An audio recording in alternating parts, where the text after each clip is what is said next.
Yeah, get your thoughts in on all the issues of the day. There's one major issue of the day that I want to start the program with. There's really nowhere else you can start on a day like today when you look at the things that happened yesterday. After we got off the air, the breaking news came down from Kansas City that there were gunshots fired at the parade. And I looked at that, and I think I did the same thing that everybody else did and went, oh my God, we're doing this again. Another mass gathering of people that we just, the question has been asked, how can you feel safe going to things like this? And I get the questions. I understand where you're coming from. If I lived in Kansas City, maybe I would think twice about going to another large event outside, whether it be a Super Bowl parade or a regular, Thanksgiving Day parade or whatever special event. Would make me question it.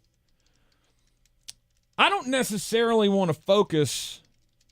Actually, I'm not going to focus on the cowards that pulled off that attack yesterday. Injured 22 people and shot 11 kids. I got some strong feelings on this, and I can't tell you exactly how I feel because that would be my end of the time on the radio. And I've enjoyed this career for 20-some years, and I want to keep it that way. Oh, don't worry. At the end of yours, I'll do that. Tank told me what he wanted to do here, and I went, cool. So here's what I'm going to do. I'm going to sit back and let you go. And then when you're done, you give me a look, and then I'll go, and I will do my damnedest to not get us fired. Okay. Thank you. I instead want to focus on the heroes of yesterday.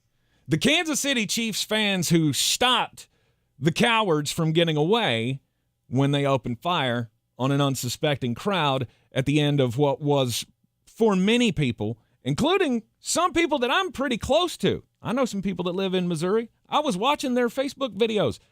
Cheers streaming down their face. So happy because they're celebrating a Super Bowl victory with their team. And then at the end of it, it gets marred by a bunch of punks with guns. And then we have the videos now coming out of how that all ended. How it ended for the shooters who tried to get away, fleeing through the crowd that was too in shock. That was their hope anyway. All bad people hope that we're not paying attention, that we're not ready to respond in the moment. Well, the cops were going one way into Union Station. These guys were fleeing out through the crowd. We have Kansas City Chiefs fans who jumped on the guys running with the guns to stop them from getting away, or worse, causing harm to anybody else. There was a dad there with his 2 kids and his wife, and he had let the kids skip school for the day. You don't get to do this very often. I get we had the chance to do it last year, but you don't get to do this very often. Kids lay out of school. We'll go down to the parade. We'll enjoy the day. Then all of a sudden, they start hearing gunshots. Then they see dudes running away. This guy jumps on one of them, and as he does, what has been reported to be an AK-47 falls out of his clothing, under his shirt or wherever he was hiding it. I do enjoy the video of his wife bending over to pick it up, just kind of put it out of the way like this is just an everyday thing. Let's get this out of the way while we're trying to detain one of these dudes. He says he got on top of him and they were struggling and he was trying to get away. He got away from him. Another guy comes in and tackles him. And that's when the dad got back on top. He said he started punching him in the ribs, and he said, I was just yelling out, F your gun. I was just hitting him in his ribs. Quote, it was great. America stuff. I think we need more people in the world like Kansas City Chiefs dad here. And the dude who helped bring the gunman down. Laid on them until the police could get there to take this. Why do we not see more people doing this? Why do we not all have that thing in us that makes us want to stop something that is evil from happening? Do we care too much about our own selves and not enough about helping others? If you can step in and help, you should do so. And the fact that we have these guys now to look at and go, this is how I feel we all should respond. If we were in that situation, how would you respond? It's a rhetorical question. You got to make that decision for yourself. I would like to think that I'm on the side of those who would stand up and try to stop the madness from happening. Just something to think about. Oh, Jeremy, your turn. Oh, does that mean it's my turn? Jeremy, your turn. Okay. So you focused on those that did the heroic things. Yes. I want to focus on those that didn't, but I'll get to that in a minute. All right. I also want to focus on Lisa Lopez Galvin, who is one of our, what would be one of our family as a radio DJ. I despise the term DJ, but yeah, personality. Let's go with that one. I like that way better. She worked for KKFI, and she was there covering this, I believe. We have limited numbers of details about this. We do not know the shooters' names. We do not know a lot of things. And look, we pride ourselves in the show of not doing political things. This is one time that I apologize to you. If you don't like it, you're more than welcome to turn your radio dial. I am going to do political things. Sorry. Yeah. Lisa G, as she went by on the radio, she was there with her family. She was not there in an official capacity. I think they were just down front. So it just so happened that she was. Right. She probably got down front because she's with the radio station. And that's what we do. That's one of the perks of the job. I get close to the action. And it does work that way. So this is a person that in the limited amount of things I could find on her, she did a lot of the same things we do. I will tell you, as somebody that does this job as a fan, just like most of you are that are listening to the sound of my voice, I make great use of the fact that Jeremy Greene from ESPN Radio Asheville gets a lot more perks than Jeremy Greene, radical Jet fan, lifelong Seminole, and hardcore boozer got.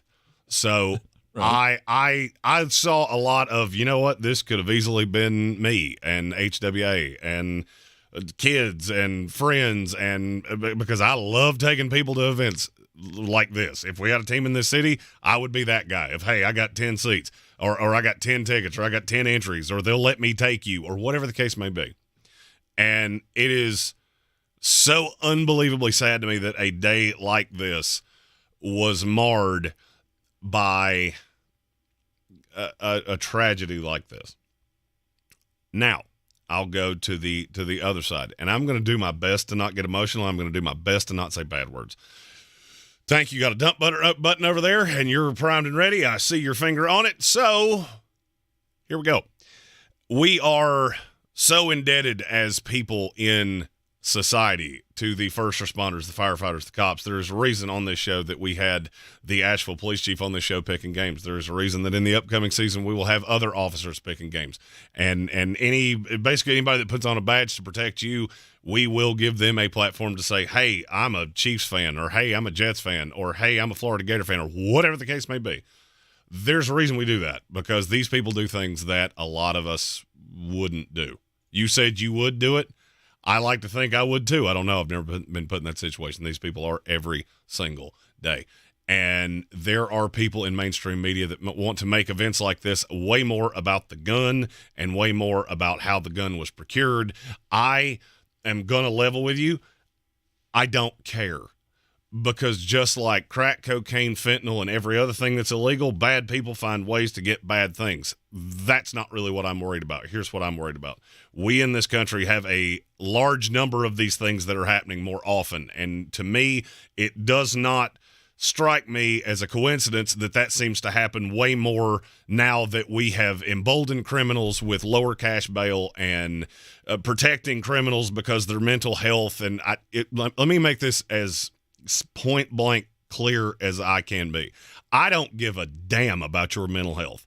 The minute you show up with a gun at a crowd like this and start shooting at children, your rights to this DJ, and you can be as angry at me as you want to be, your rights went out the window, and I embolden DAs and prosecutors and stop giving low cash bail. Take these people that are the bottom pond scum of society, throw them in a cell, and we will let you out to tell you how many years you will do in incarceration, and that number is going to have 3 digits in it, and frankly, your life won't. You want to know how to control more of these things? Maybe start that way. I'm not the smartest man you've ever met in your life, but I'm smart enough to figure that out. Stop worrying about why it happened, how it happened. It happened. Make an example out of 3 people that ruined a highlight banner day for a lot of people, ruined a lot of lives, ruined one person's life and took said life. I don't care about your rights. I don't care about where you got a gun. I care about what happens tomorrow. Yesterday has happened. There ain't a thing we can do about that. What we can affect is today and tomorrow. And if you start making examples out of these people, maybe it will deter the next one. Because I hate to break this to you. You can make every gun legislation you want to. Guns will still end up in the hands of bad people. It is a straight up fact. There's nothing you're going to do about it. But we have a lot of great men and women of law enforcement that are being handcuffed by judicial systems that seem to really want to advent on the side of criminals. And I am tired of it. And I have a voice, and this is a sports show, and we don't do politics. And in 2 minutes, you will not have to hear me rant about this, I hope, for a long, long time. But I would not be doing my job, and I would not be doing my service if I didn't say this today, because it weighs on me heavily. I heard this on the way home last night. I heard this on the way home last night to pick up my 16-year-old child. And it has weighed on me for 24 hours. And I can't do anything but speak my piece, hope you will speak your piece, and hope that the people that can actually legislate change will do so. It is an absolute tragedy that we can't do this as a society. Come together and just have a good time. I mean, I just don't understand what possesses somebody to think that that is the time and the place to do crimes. There's a time and a place for everything. And I wonder, how long is it going to be until it's our time and our place to stand up as the people who live by a certain moral code, who know wrong from right, and are tired, absolutely sick and tired of the BS, sending our kids to smaller schools that are isolated from certain communities because we're afraid that our children are going to be accosted or harmed in some way by going to that school. It's not just the violence in the schools, but it's the cesspool that we all live in, not only with our actions, but with our attitudes toward each other. It creates just an awful, awful scenario for all of us to have to, the fact that we have to wade through all of this. There's no great solution to this. Actually, you know what? There is a great solution to this. I got a great solution to this. And to me, the answer is love. A little more love, a little more respect for your fellow man. Absolute sickening. Innocent women and children can't go to a gathering somewhere without feeling like there's going to be some yahoos who whip out their guns and just want to show it off to everybody. It happened in Kansas City. It happened in Denver last year when the Nuggets won the championship. It's happened more times than any of us want to admit that it has happened. I don't know what the solution is, but I do feel like a little bit more love, a little bit more respect. Maybe things like this wouldn't happen. Maybe if we had more people who are willing to stand up and stop things from happening. I agree. And we split that in half. You took the good of the people protecting and doing heroic things, and I took the bad. Mm-hmm. And if anybody feels the urge to, if you'd like to have a discourse, I ain't hard to find. He ain't hard to find. Nope. But we say this all the time. Our name's on the door. and the backlash for any of this would fall directly on us. And we both agreed this morning that we were okay with that. What we were not okay with is acting like this didn't happen, which is what we do with a lot of political things. And we were not okay not using our platform to say something. Now, what do we do from here? We do what we do. We talk about football. We talk about sports. We make some stupid jokes. NFL Offseason Threadbare Thursday. Get your comments in the YouTube stream. It is up and it is running. Go to the Sportsocracy.com. Click the live video link. Subscribe to the channel. Join us in the chat. It's all next. Why are people saying "Hugh yeah" to Jackson Hewitt? When you switch to Jackson Hewitt, they will beat what you paid last year on tax prep, even if you filed online. Proof of prior year payment required when filing. New clients only at participating locations through April 7th. Terms at jacksonhewitt.com. Breathe easier with Zero-Res Air Duct Cleaning. It's the only company I trust to get my home insanely clean. Right now, mention ESPN Asheville and you'll get $50 off your next air duct cleaning. Use promo code AIR50 when scheduling online at ZeroResAsheville.com. Are you a business owner, CEO, or responsible for marketing? If you are, iHeartMedia can help you reach your goals and find new customers. We reach more consumers in your target area than anyone else. And we can give you access to those potential customers more cost-effectively across radio, digital, podcasting, and social. We'd love to show you how iHeartMedia can work for you. From your cell, dial pound 250 and say keyword great results. That's pound 250 and say great results. Sick and tired of achy joints? Dread the idea of surgery? You need to call QC Kinetics today. Listen, the state of healthcare is always changing. The old ideas like steroids and surgery are no longer your only options. Regenerative medicine at QC Kinetics is transforming lives with innovative, non-surgical, drug-free treatments that deliver lasting results. Knee pain, back pain, shoulder pain from arthritis or injury? Don't let this pain keep you from living your best life. QC Kinetics advanced state-of-the-art treatments harness and direct your body's natural ability to restore and repair damaged joint tissue. This is a revolutionary approach that can get you long-term relief with no downtime. Make 2024 the year you reclaim your mobility, reclaim your independence. Walk and run and play and live without the danger and trauma of surgery and without harmful drugs. Call QC Kinetics now for a free consultation. Phone 828-333-9517 in Asheville and in Greenville. My ride smells just right, just right, just right, just right. Y'all gotta try that Febreze car. Just right, just right, just right. Yeah. La la la la la. With up to 40 days of consistency on low Febreze car clips right on your vent. You know my car's my happy place. Keep that smile on my face when it smells just right, just right, just right. Yeah. Breathe happy Febreze. La la la la la. The Ingles 2024 Southern Conference Downtown Dribble and Kids Fest presented by Champion Credit Union will be held Saturday, March 9th, 9:30 a.m. to 11:30 a.m. at the Roger McGuire Green at Pack Square Park. The Downtown Dribble will feature interactive games, inflatables, pep bands, cheerleaders, and a parade. Each participant will receive a basketball, Downtown Dribble t-shirt, and a ticket to the noon session quarterfinal basketball games. Check-in will begin at 9:30 a.m. at Roger McGuire Green. To register, visit downtowndribble.eventbrite.com. If you're looking to buy, sell, or invest in real estate in the mountains, you need to call the agents at Clarissa Sells WNC, brokered by eXp Realty. Check us out online at clarissasellswnc.com. And did I mention that Clarissa Sells WNC loves teachers? We love teachers so much, we're giving back 25% of our commission at closing. For more information, contact us today at 828-774-6343 or clarissasellswnc@gmail.com.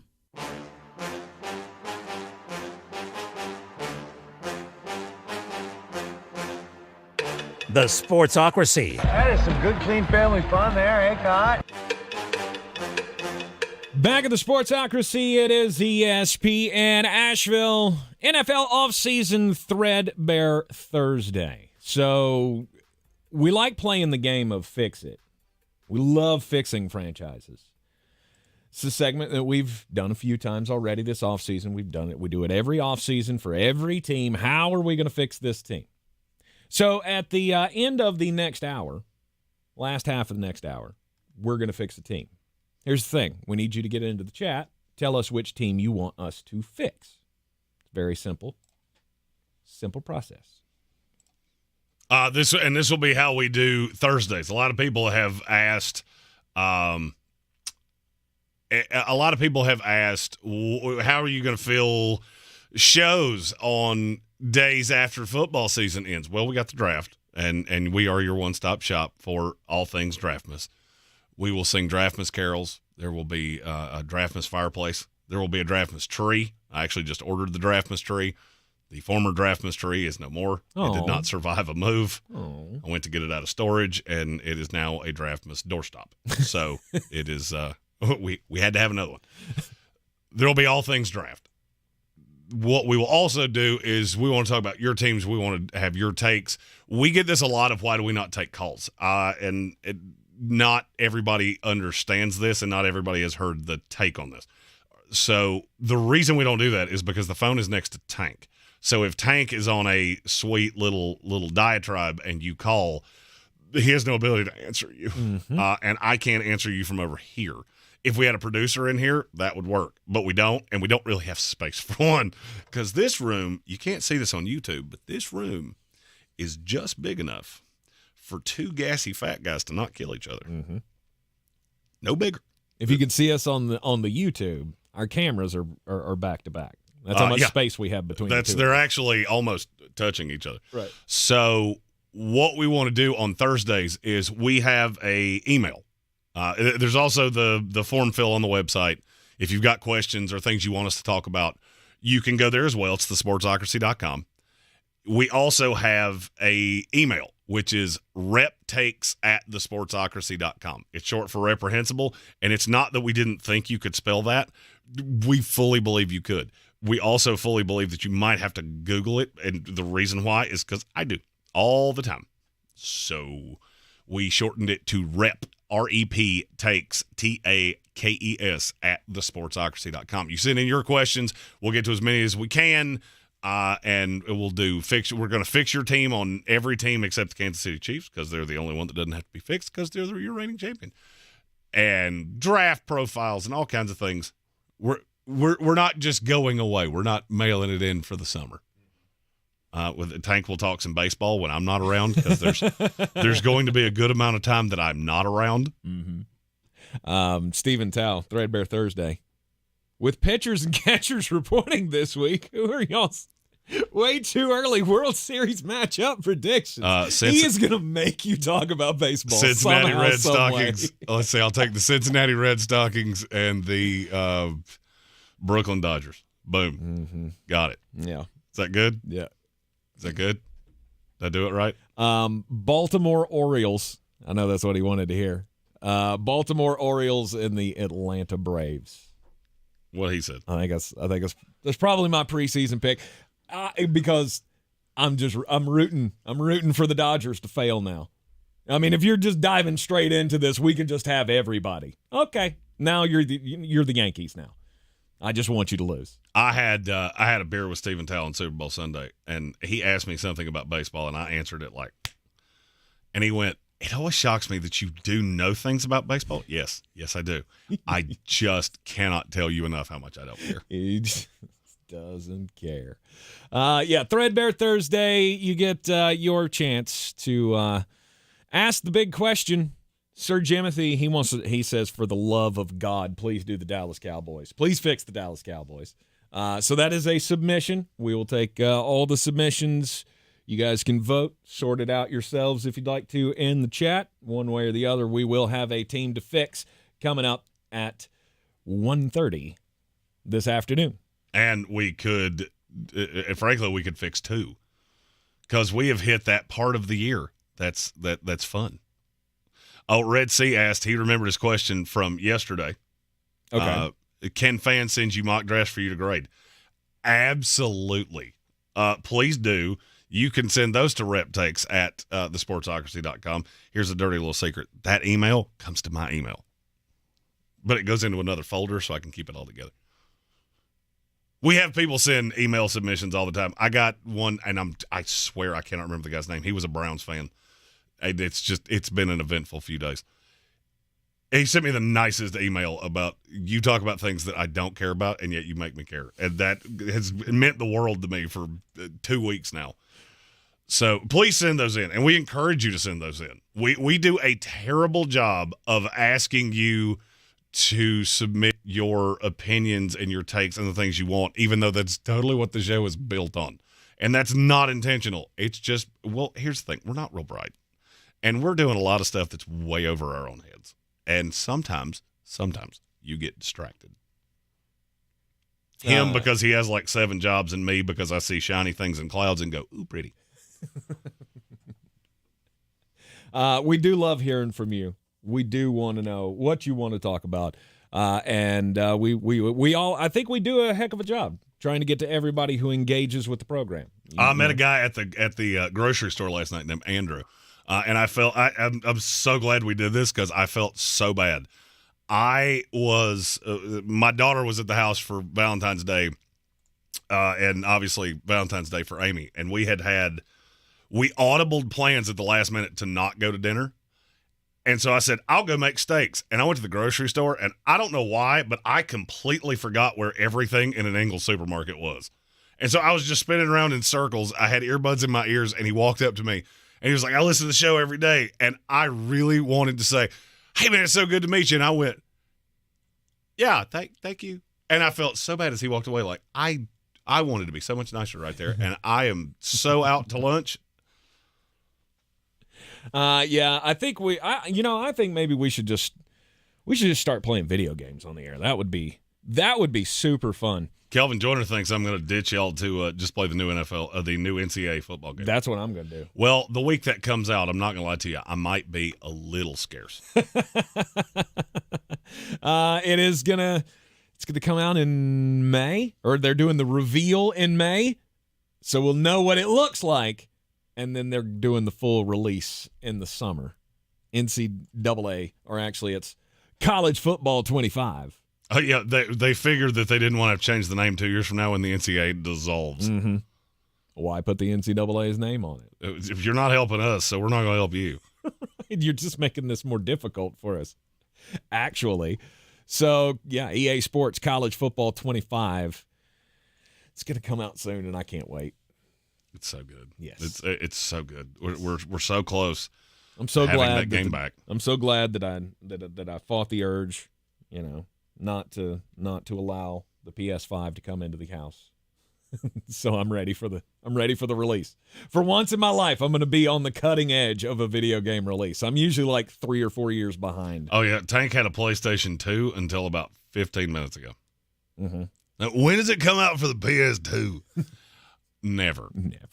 It's never gonna happen. I always wanted to tell you, hey, you could buy it for PS5 and put it in the PS2, and it'll work. It would make such pretty colors. It would probably catch on fire. That was exactly my point. What, are you trying to ruin my gaming system? Well, I mean, if you had set the previous one on fire, maybe it had a PS5 a little earlier. Maybe. But we got one the same day, so I can't really throw shade. Yeah. Coming out this summer, though. That's going to be fun. And, yeah, maybe we should both take just a week off to enjoy the glory that will be College Football 25. You're in the Sportsocracy. This is ESPN Asheville.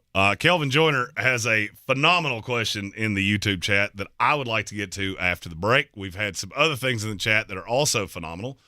So keep firing those at us here on a Threadbare Thursday. We want to talk about more uplifting things. We talked about the shooting in Kansas City to start the show. If you'd like to hear that, you can go back on the podcast or on the YouTube channel. And if, like we said, if you want to have a chat about it, we'll talk to you happily. Yep. But we said our piece, and now we can't contribute much more than we did, so now we want to bring a little levity. All right, Threadbare Thursday. We'll get to your questions next. This is your Exergen Tempo Scanner weather forecast on ESPN Asheville. We've got some great weather on the way here once again as we head on through today. Tomorrow, not terrible, but a few showers and a little chillier by the beginning of the weekend. So enjoy the blue sky today. Low 60s with a gusty breeze. Tonight, mainly cloudy, milder upper 30s. Tomorrow, mainly overcast, high near 60. Showers coming in after midnight tomorrow night. They should end early on Saturday.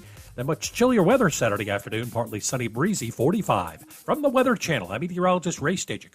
This report is sponsored by Jackson Hewitt. It matters who does your taxes. Why are people saying "Hew yeah" to Jackson Hewitt? When you switch to Jackson Hewitt, they will beat what you paid last year on tax prep, even if you filed online. Proof of prior year payment required when filing. New clients only at participating locations through April 7th. Terms at jacksonhewitt.com. Hey, it's Mark Starling from First News on 570, and I've been telling you for years how great Summit Dental is with Dr. Chad Reinhardt. Look, you don't have to take it from me. Check out these 5-star reviews on Google. Summit Dental is amazing. They're so friendly and welcoming when you arrive. They have comfort options that you can request at no extra charge, like a warm lavender-infused neck wrap, pillows, blankets, sunglasses, and warm and cold drinks. I've never had this at any previous dental offices. We've changed our whole family over to Summit. Check out Summit Dental in Asheville with Dr. Chad Reinhardt, home of the comfort menu. NC Medicaid is for more people like me. Full health care coverage at low or no cost. Doctor's visits, emergency rooms, and prescriptions. NC Medicaid covers more people than ever before. See if you qualify at medicaid.nc.gov. That's right. He's back. Joe Rogan Podcast. Check it out. The Joe Rogan Experience. You can once again listen to the Joe Rogan Experience podcast on the iHeartRadio app. It's about transcending whatever you think you are and becoming something better. That's what it's about. Open your free iHeartRadio app, search the Joe Rogan Experience, and listen now. While you're there, check out the smartest and most listened to conspiracy podcast, Stuff They Don't Want You to Know. iHeartRadio. Free never sounded so good. All right, people, it's Valentine's Day. Everything has to be perfect. Here's Steph. At Ingalls, we know that not every Valentine's Day is 4-star perfection, with string quartets and swanky restaurants. My boyfriend bought me flowers. That it's not the money you spend or the elaborate lengths you go to. Happy Valentine's Day. It just has to come from the heart. Ingalls, we're with you every step of the way. If cleanliness is next to godliness, look around the car right now. Is that very godly? Look, life comes at you fast, but so does WNC Auto Detailing. They have the tools to make your interior look like it's coming off the showroom floor. You don't believe me? Check them out on Instagram. All that filth and years of stains disappear. WNC Auto Detailing does full interior and exterior details with paint correction, and they do wax and ceramic coatings. Call WNC Auto Detailing at 455-3700. Premium care with a Southern hospitality touch. We're back counting down to kickoff. Let's look at today's 3 keys to premium pre-gaming with Beast Unleashed, presented by Monster Brewing. Number 1, beat the heat. Unleash the beast with bold, familiar flavors, 0 caffeine, and 0 sugar. Number 2, running the option. There's 4 to choose from: White Haze, Peach Perfect, Scary Berries, and my personal favorite, Mean Green. And number 3, at 6% ABV, Max Protect. Always drink responsibly, and you must be 21 or over. Beast Unleashed, available at your local retailer. Boy, you must be outside your mind. The Sportsocracy. Just a bit outside. He tried the corner and missed. It is ESPN Asheville. This is the Sportsocracy. Isaiah Stewart. He did stuff. Of the Detroit Pistons. He did crimes. He didn't just do stuff. He did crimes. Because you're not supposed to assault people. Correct. And you know, he assaulted someone. So to me, the weird part about it is who he assaulted. And it was Drew Eubanks of the Phoenix Suns. Was it during the game? No, not during the game. If he'd done it during the game, all's well and good. We're all fine. Hunky-dunky. You punch him during the middle of the game, we might suspend you. He had a little fracas a couple of years ago with LeBron James that got him suspended for a couple of games. That'd have been fine. But this happened at the arena, but it was like outside the arena. So this is like WWE backstage kind of thing. You're coming in before the game starts. Drew Eubanks is walking in. Isaiah Stewart, words were said between the two of them. Next thing you know, they're both chest to chest. And then Isaiah took a swing. And, he got arrested. To me, it's just, why? Why do you feel like this is necessary?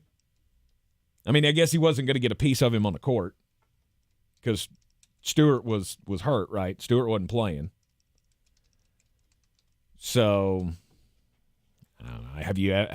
Did you ever have this, Jeremy? When you played in high school, did you have like a kid from Irwin that you absolutely hated and you guys just went at it every time? You went against each other? I faced this more in AAU because we would see guys.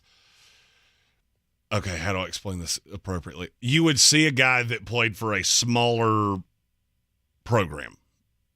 All right, so I played for the WNC Storm, which was like the premier group around here. Mm.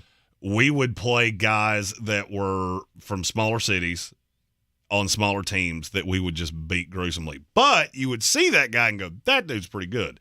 And a year later, he would be playing for somebody bigger, and now he would be much mouthier. Yes. So you said, oh, I don't understand how this happens. I went, I 100% understand how this happened. Right.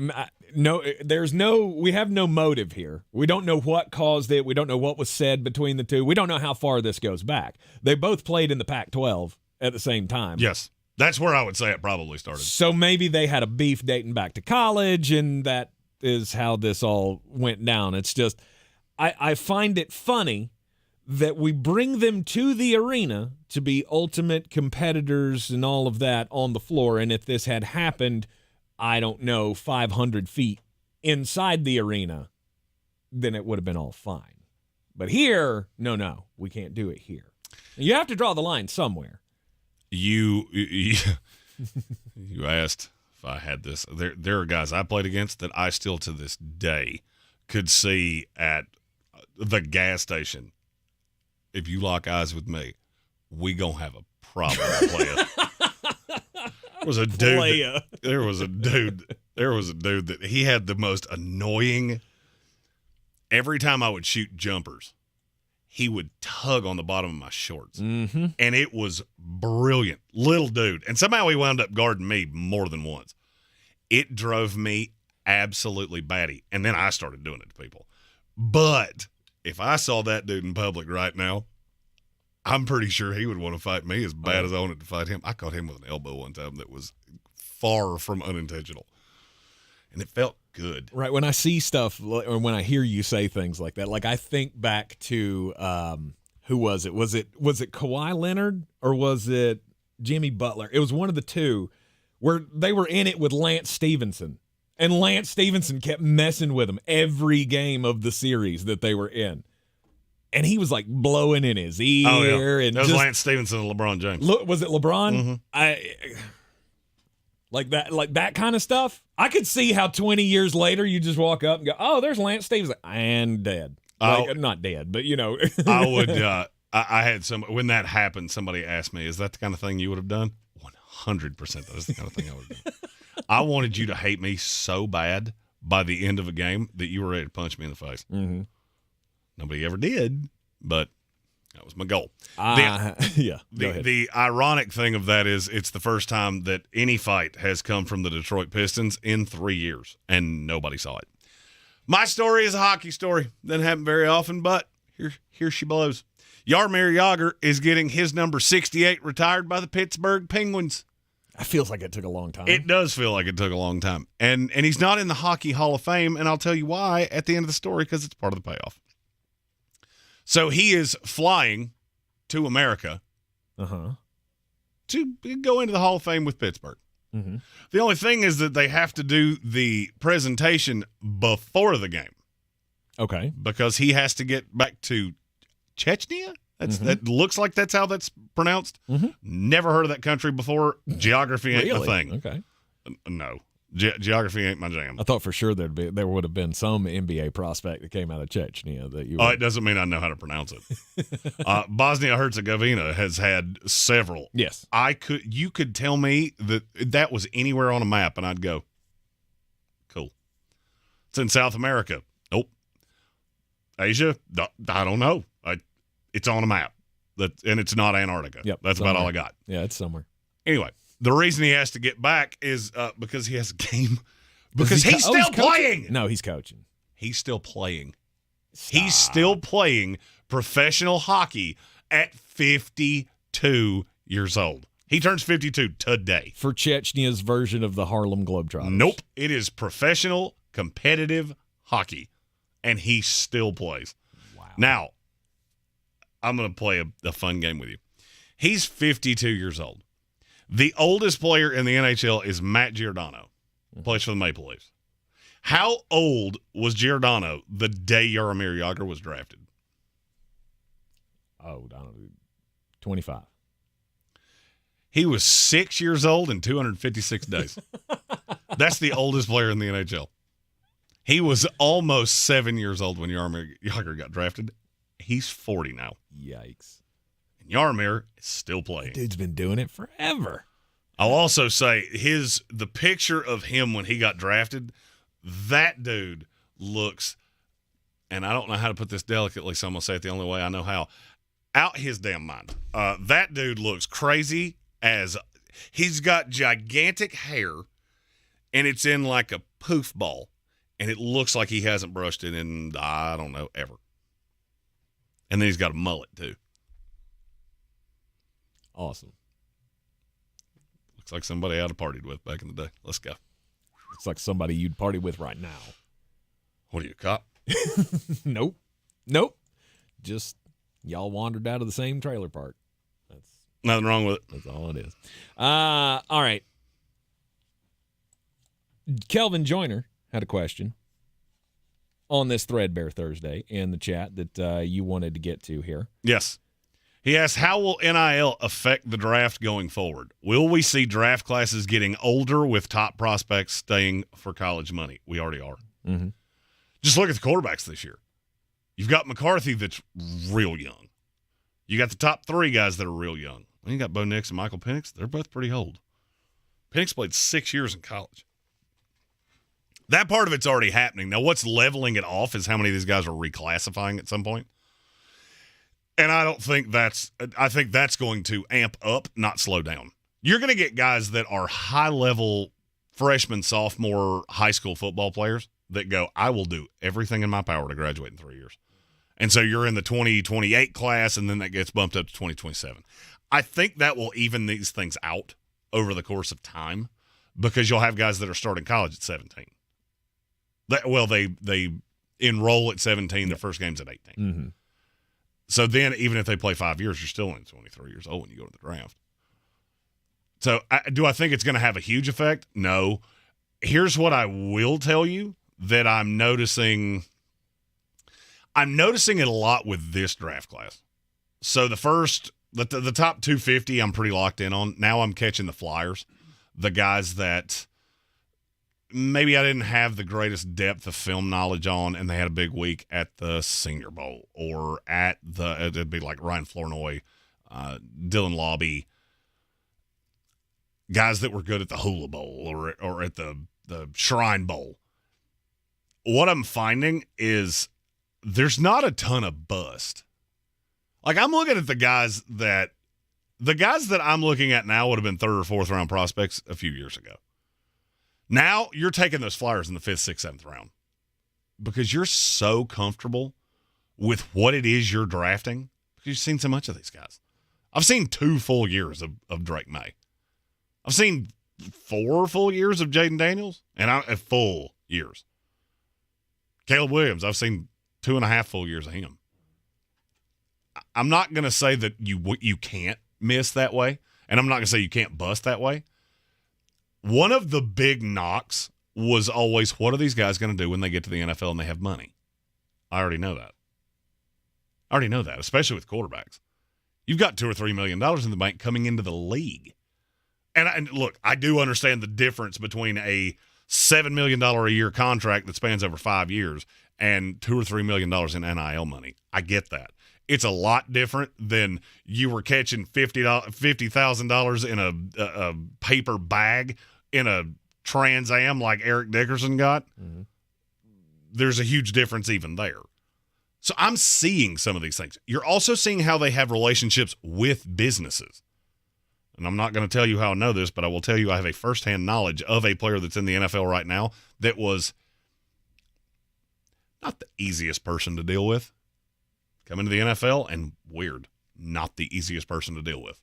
And teams, he fell a little bit, and none of us could figure out why. And I was sitting back going, I know why. Mm-hmm. I got a pretty good idea why. Mm-hmm.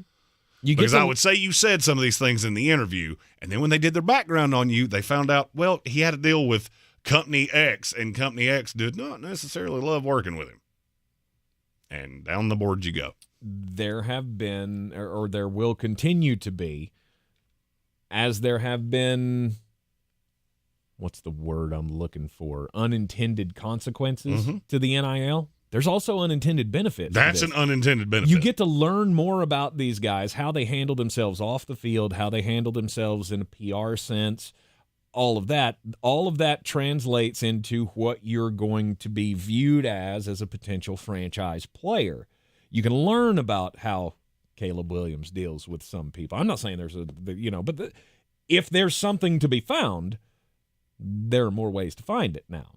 You can talk to people who have had business dealings with him or his people to find out how that's going to go. I don't know when we're going to see the next top prospect say, I can wait a year. We had the story about Marvin Harrison, the rumor that was out there that he was going to stay at Ohio State because he could get X amount in it was $25 million is what they said. That was not true. No. If it was, maybe he would have stayed. Of course, there again, gonna say I doubt it. The next time somebody makes that deal might be the first time that they've made that deal. Oh, there are guys that have stayed. Look at Jared Verse. They're just not. They're not top 5 no doubt picks. Jared Verse. He's a guy that could have gone in the draft last year. I get he wanted to come back and win, but you don't think NIL money helped with that? It didn't hurt. The fact that he had a deal in place or that they were willing to get him another deal or whatever that went down, I guarantee you that was part of the discussion was, maybe I got to go, maybe I don't. Maybe not in his case, but I'm sure it happens to a lot of guys. You have a great point there. That's maybe not the best example you could have used. Maybe not. Jared Verse is a different dog, and we're going to talk about him a lot. He was just the first one that I could think of. He's one that he makes sense to what you were saying. Right. He's the first one that I could think of that he was a top draft prospect. He could have come out and been in the top 15 maybe last year, maybe top 20, maybe higher. One of the problems he got was that the advisory panel did not have him as high as we thought. Okay. And then he decides to come back to school. I just felt like the NIL is helping teams stay relevant longer in some cases. Like you're not wrong. North Carolina basketball. Armando Bacot. He and I graduated high school the same year. I'm reasonably sure of that. Armando Bacot's been around for 6 years. He's been playing at North Carolina since 1997. Like, I think his first teammate was Pat Sullivan. Now, he doesn't have the greatest of NBA prospects. It's not like he had the chance to leave last year and be a number 1 pick in the draft. That's not his draft stock. But he could have gone to the league. But I feel like it's pretty sweet where he's at right now. Top player in the ACC. You got plenty of money in the bank because we all know he's making it. And it's all above board. It's all legal. And it ain't going to get you in trouble. Why would you not stay in some cases? Well, and I think that's what I'm really seeing is the advisory committee is having a way bigger role in this because guys that think they're a first-round pick, which, by the way, just so you know, there's about 200 of those in every class. They get a third or fourth-round grade from the advisory committee. Now they have something that nobody else has ever had. And you said unintended benefits. I'm going to give you an unintended benefit. And I'm not going to call out the name, but I will tell you there was a guy that I met at the Senior Bowl that played at a pretty big school and has I think he called himself an advisor. It was not his agent because I just so happen to know his agent. This was a guy that I think's been like an overseer of all the things. Maybe helps with some of the NIL deals, helps with some of the marketing. He was kind of a glue guy. It's probably the best way to say that. And we were standing together at one of the events around the Senior Bowl, and he said he wanted to come out last year. And in my head, I was thinking he would have been a third to fourth round pick. I think he's a second to third round pick this year. And he said, we all advised him, no, go back. You're making enough money in NIL that your needs are met. Either way, you're 4 years out. You go to the league and really show out, but you have a better chance to set yourself up for the next 4 years by going back and getting a slightly bigger payday in the draft. And there was no misgiving that he's going in the first because I don't really see a path that happens unless he goes to the combine and runs a 4.17, which I'm going to go on a limb and say is not going to happen. I heard that, and I went, that's a whole different vibe. Because what you had was kids that were getting the advisory committee recommendation, and that was their gospel. So if they heard first-round pick, they didn't ask, how many first-round picks did you have? Because they could have had 45. Well, there aren't 45 picks in the first round. So just because they evaluate you to be that kind of talent, and they paint with a very broad brush, that was the only thing you could have, because the minute you hired an agent, you weren't allowed to stay in school. I think the whole NIL thing is a complete excrement show. But there are some unintended benefits. Adam Black asked if I learned anything about the draft process that I didn't know going to the Senior Bowl. It's not so much that I learned things that I didn't know. It's that I got a firsthand look at exactly how all of these things work. So Tank and I had a conversation before the show that a mock draft came out that looked, we'll say, really similar to mine. Well, there's a reason for that, because the guy who wrote it is a friend of mine, and we spent 3 days together in Mobile. So we compared a lot of notes, and we saw a lot of things the same way. I think that's what really got me, is how there are certain scouts that avoid the media like we're on fire. There are certain people that really lean into the media and go, hey, we think about old 33 over there. And it's not that they're going to go back and go, hey, this idiot from ESPN Asheville thinks he's awesome. It's, I respect what you see. I'm going to give you just enough and see if maybe we see it the same way. Get a little validation by agreement. That caught me off guard. The other thing that caught me off guard was how much say the coaches at these All-Star games have. They do everything. I thought these were really regimented practices that were really strict, and the schedule was the same year over year. The schedule wasn't the same from the national team to the American team. And that was probably the thing I walked away from going, whoa, that's different. Because Jeff Ulbrich, I don't think an NFL head coach could have run a better practice than he did. I really don't. The other staff, my mama always told me if I didn't have nice things to say, I should keep them to myself. And so I will, because it wasn't great. Yeah. You're in the Sportsocracy. This is ESPN Asheville, 92.9 FM, 880 AM, and 1400. Coming up on the top of the hour here. And we are expected to be joined by Jones Angell, voice of the North Carolina Tar Heels. Tar Heels coming off of another tough loss. A lot of soul searching to do for that defense. We'll talk to Jones about that coming up next. We'll continue with Threadbare Thursday as well. Get your submission for the teams that we need to fix for the remainder of the program, and anything and everything else you want talked about coming your way next here on ESPN Asheville, 92.9 FM, 880 AM, and 1400. The madness begins in Asheville.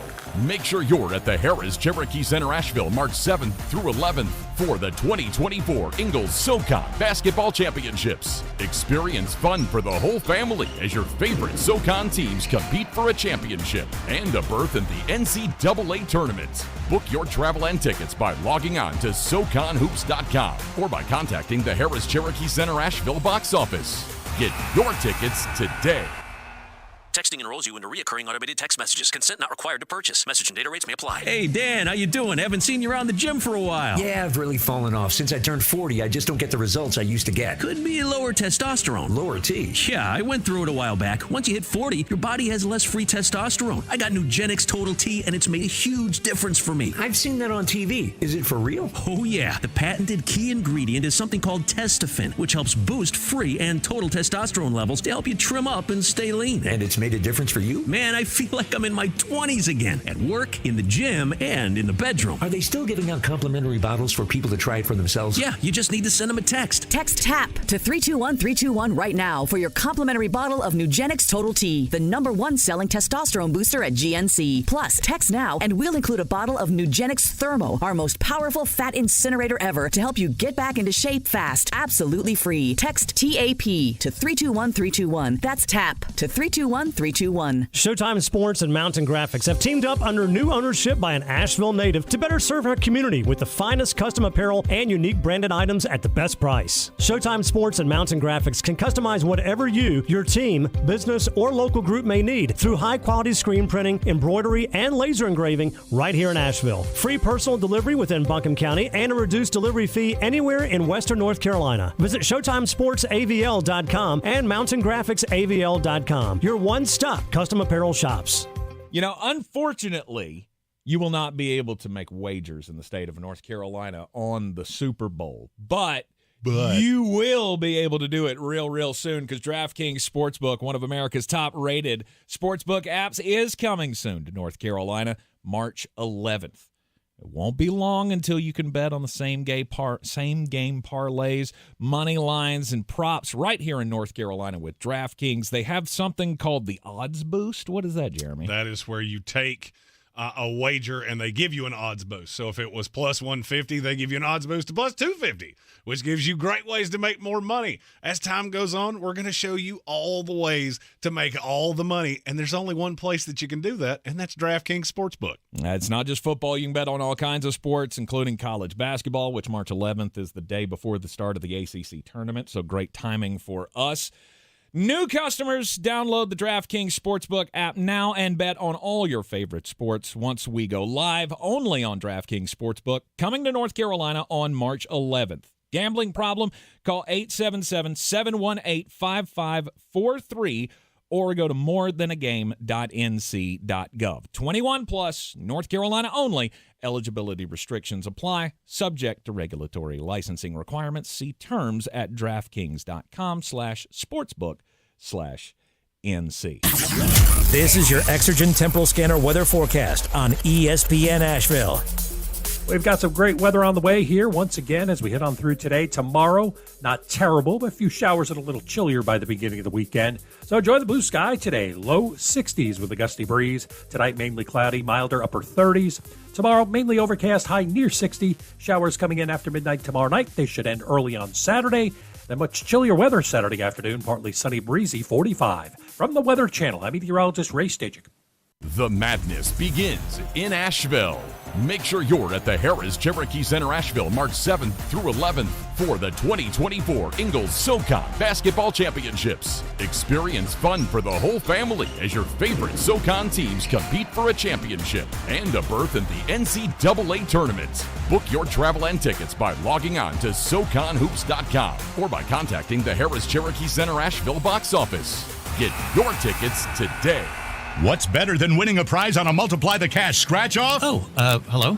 Well, I guess I'd say probably... Winning every single prize. What's better than winning every single prize? I can't think Winning every prize times 2 with the Win-All Doubler. Well, you don't need me here, so I'm going to go pick up a scratch-off. New Multiply the Cash from the North Carolina Education Lottery with a chance to win every prize doubled. Must be 18 to play. Approximate overall odds of winning range from 1 in 3.77 to 4.71. Problem gambling helpline. 877-718-5543. Even if you take excellent care of your teeth and gums at home, you still need to see a dentist regularly. And at Asheville Smiles, they have all the latest and greatest technology, which is so important because they are able to catch issues quicker and diagnose more accurately. Many dental problems, they don't even become visible or cause pain until they are in more advanced stages. So when you are thinking about 2024, you need to make sure that you think about your overall health and make that dental appointment. World-class dental care with a hometown feel. It's AshevilleSmiles.com. From the Angell Studios, this is ESPN Asheville, WPEK, W225CJ Fairview, WMXF Waynesville, and iHeart radio station. The Sportsocracy. It fires me up, man. I love it. Say it one more time. The Sportsocracy. Shake it back! Beer City's best sports talk. It is gross. Just earlier. They are mature, actually. You just have to get to know them better. Your lunchtime dose of dumbassery. Live from the Angell Studio.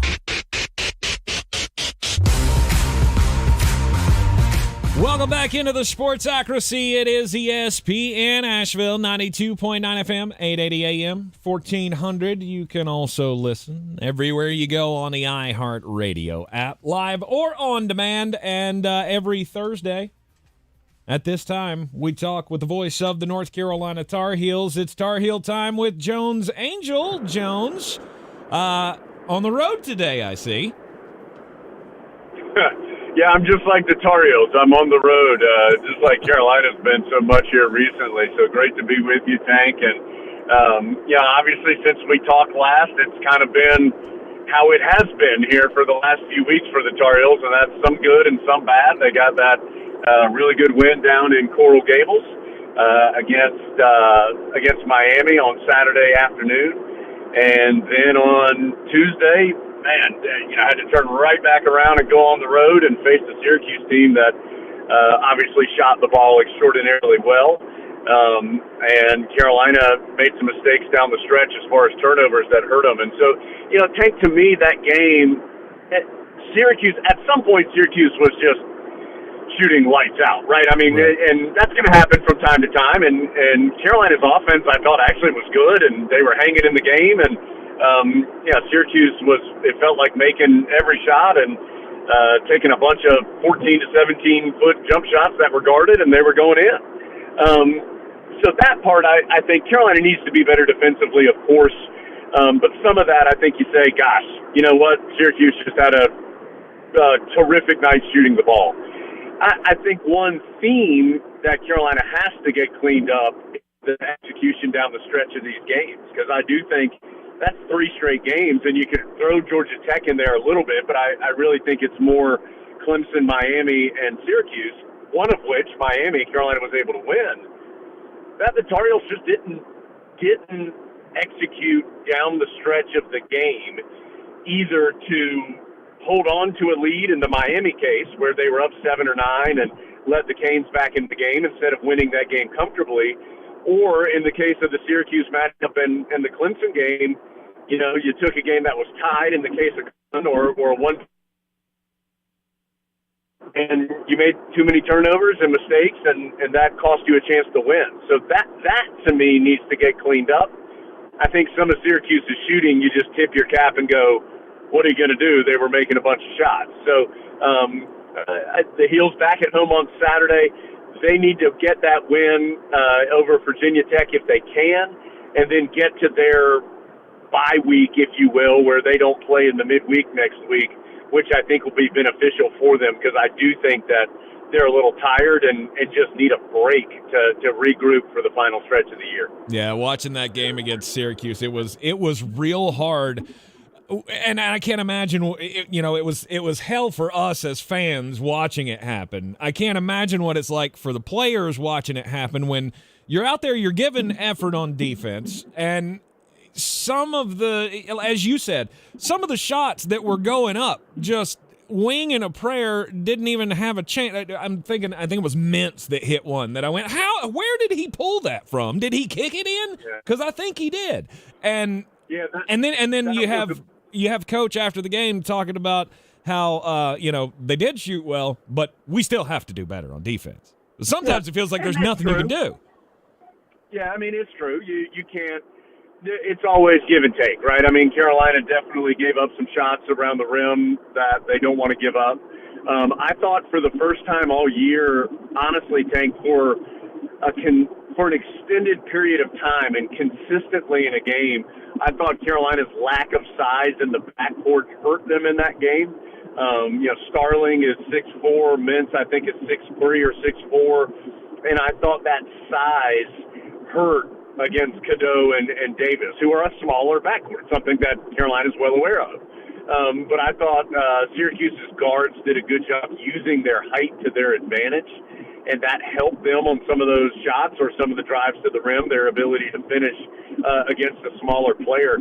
I think the play you're talking about was actually Starling when Carolina was up by 1 with about 7 minutes left, and Starling dribbled the ball off his foot, picked it up, double dribbled in front of the official that wasn't called, and then heaved up a shot from about half court that banked in. And from that And so that's unlucky. From that point forward, I think it was the final 6 minutes and 45 seconds of the game, Syracuse scored on every single possession, at least 1 point.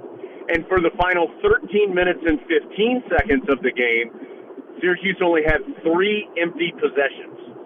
It's really hard to come back, even if you're only down 4 points or something. It's hard to come back when you're not getting enough stops. And so, to Hubert Davis's point, yes, Syracuse shot extraordinarily well.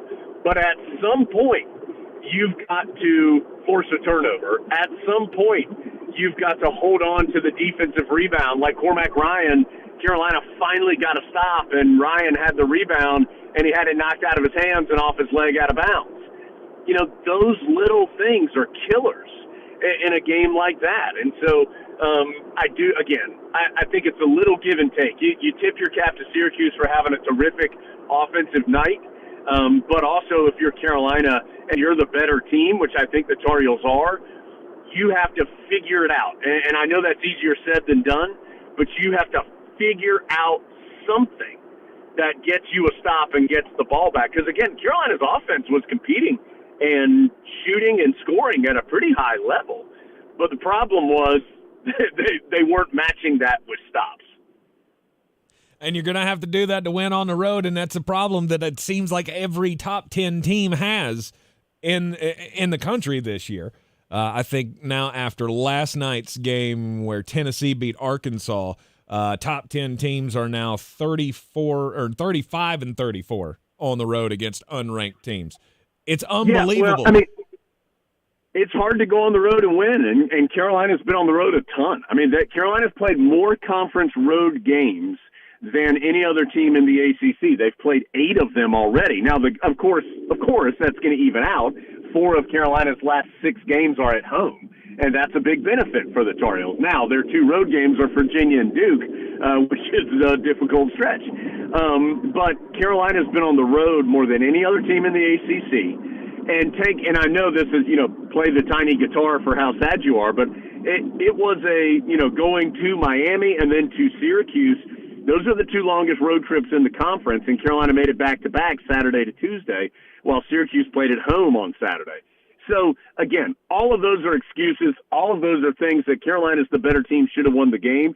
But I do think that when you've gotten into this grind part of the schedule where you're getting close to the end of the year, but you can't really see the postseason just yet, and, you've been practicing since August or whatever it is, and I do think some of that just wear and tear has worn down Carolina. And that's why this game on Saturday is so important against Virginia Tech. You're at home. The crowd's going to be alive. It's a Saturday game.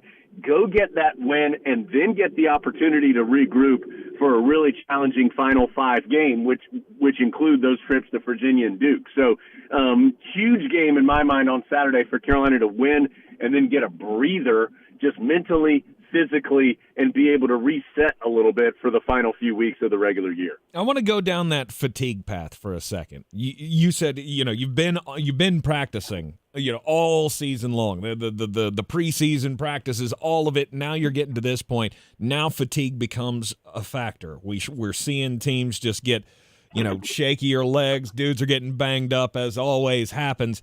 How does Coach Davis handle this at this stage in the season when he's got the guys going on these long road trips? How does he structure the practices and the rest and all of that?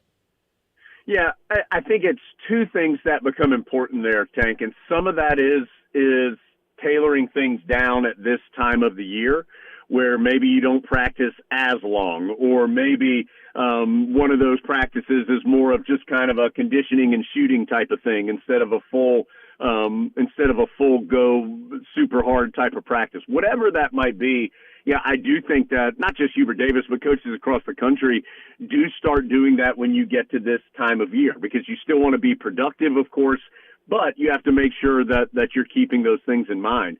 I think the other part of that is Carolina's bench, and I think you and I talked about this last week. Yeah, Carolina's bench has just not been as good the last couple of games as it was when the Tar Heels were really playing well. And just in preparing for the Syracuse game, for example, the first time those two teams played, Jalen Withers and Jalen Washington, I believe it was combined for 21 points in the game in the Smith Center. And those two, just picking those two, for example, had not had the same level of success or impact here recently. Now, I thought Jalen Washington played very well on Tuesday night for Carolina, and you did get Seth Trimble back if you're the Tar Heels. He was but he looked like a guy who had missed, the last couple of games and the last several practices. And so I think getting Trimble worked back in and then being able to get production from, and then in turn the coaches trusting some of those bench guys, most notably Jalen Washington and Jalen Withers, you've got to get that production back, because you just can't afford at this time of year. It's hard to play 39 minutes or 38 minutes or 40 minutes every single time out. If you're RJ Davis or Armando Bacot or whomever, that gets really, really tough. And so even if you're only buying a couple minutes from those bench players, I think they're valuable minutes for the Tar Heels in the long run. Yep. One of the things that I have seen on a lot of the fan discussion boards and such has been about the rotations. Like, are we going more back to seeing what we've seen in years past, where we've had 6 and 7 man rotations, and then that's it? I guess the disappointment would be we thought this team was deeper than that. Well, and just like was the case last year, and just like was the case the year before that, some of that is on the coaches to make sure that the rotation is there, and then you have to produce, because at some point it's a failing prophecy to just put somebody on the floor for the sake of putting them on the floor. I think a good example of that's the Miami game. Carolina jumped out to a 20-8 advantage in that game and then started subbing, and then all of a sudden you look up and Miami's on top. So Roy Williams used to say all the time, if you are a bench player, at minimum, the level of play needs to stay the same when you go in the game. Of course, you would like for a guy to come in and be able to add something to what the Tar Heels are doing, whether that is, really plays lockdown defense or is able to hit, 2 3-pointers quickly or something like that really gives you a big boost off the bench. But at minimum, the level of play needs to stay the same. You can't actively hurt the team when you're coming in.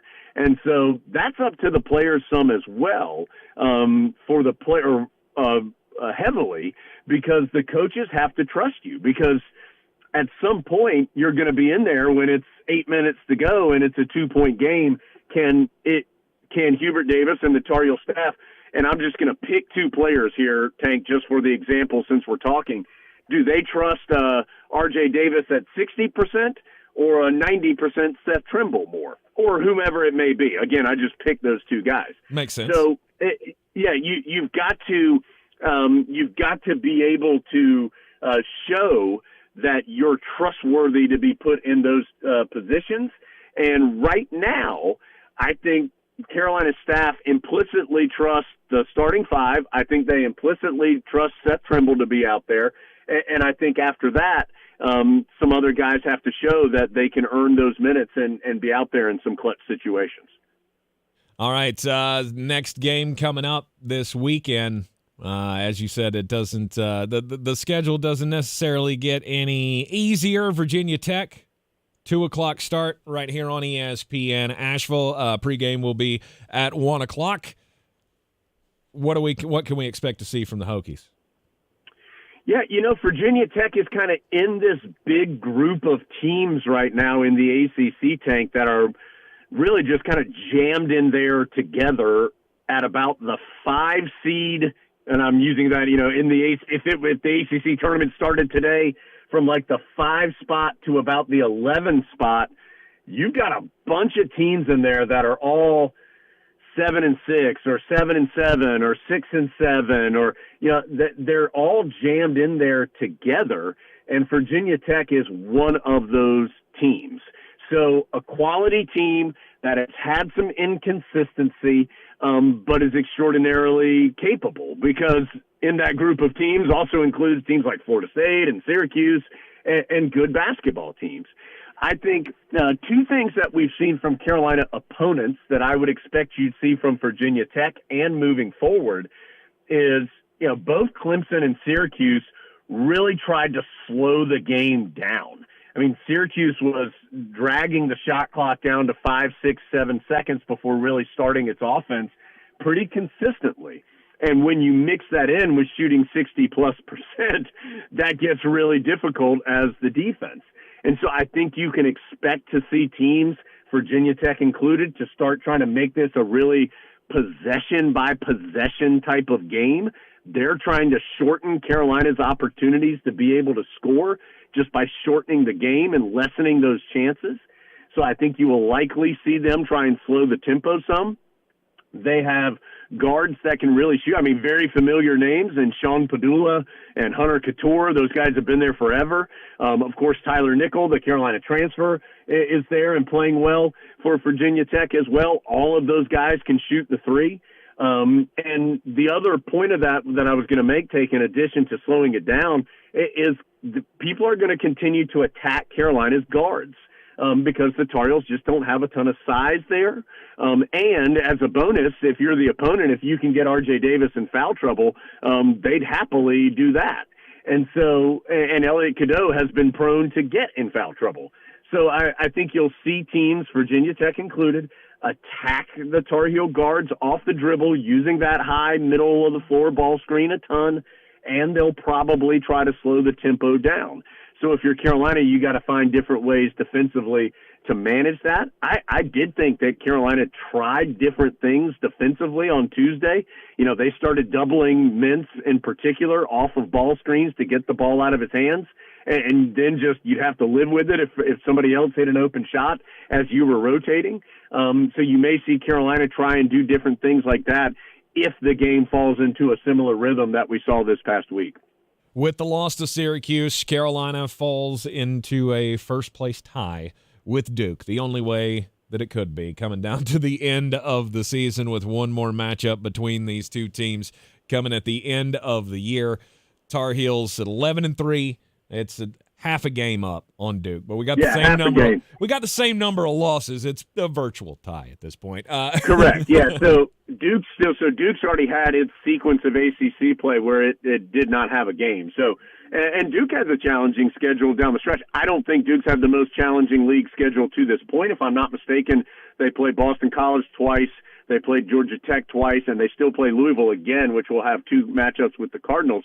But they still play Virginia. They go to Miami, where the Hurricanes are much more dangerous at home than they are on the road. They have another difficult road trip in there that I can't quite remember off the top of my head here, Tank, and they still play the Tar Heels, of course, in Cameron as well. Their next three are all on the road. Yeah. Florida State, Miami, Wake Forest, and then State. Yeah, so those are, Wake was the one I was thinking of. So those are challenging games. And Carolina, it all evens out in conference play as far as home and away, because Duke's coming off playing 3 straight at home. So Carolina actually has, I told you, 4 of its last 6, including 3 in a row at one point, are at home. So that's going to be important for Carolina to hold serve there. They've been very good at home this year outside of the beginning of the Clemson game. And so that will be important for the Tar Heels. And then if they could get, of course you'd love them both, but if you could get one of that Virginia Tech duo Virginia Duke duo on the road, I think that'd be huge for Carolina as well. So there's still a lot to be decided. And take you look at those standings, man, in the ACC, and there's only a couple games separating first place, and even when you're starting to get down like around 7th and 8th place. So it is a crowded ACC. Carolina, Virginia, and Duke are in the best shape right now, but there's a lot still to be figured out in the conference here over the last few weeks. Yep, and we'll have all the drama for you right here on ESPN Asheville. Jones will touch base with you next week, man, and happy broadcasting. I appreciate it, Tank. We'll talk to you soon. Yes, sir. Tar Heels and the Virginia Tech Hokies Saturday at 1 o'clock. Pre-game starts. Tip-off is at 2 o'clock here on ESPN Asheville. Renewal by Anderson's here. Kickstart the new year with this incredible deal. Buy one window or door and get the second for 40% off. Act now to schedule your free, no-obligation in-home consultation with my team at freewindowassessment.com. That's freewindowassessment.com.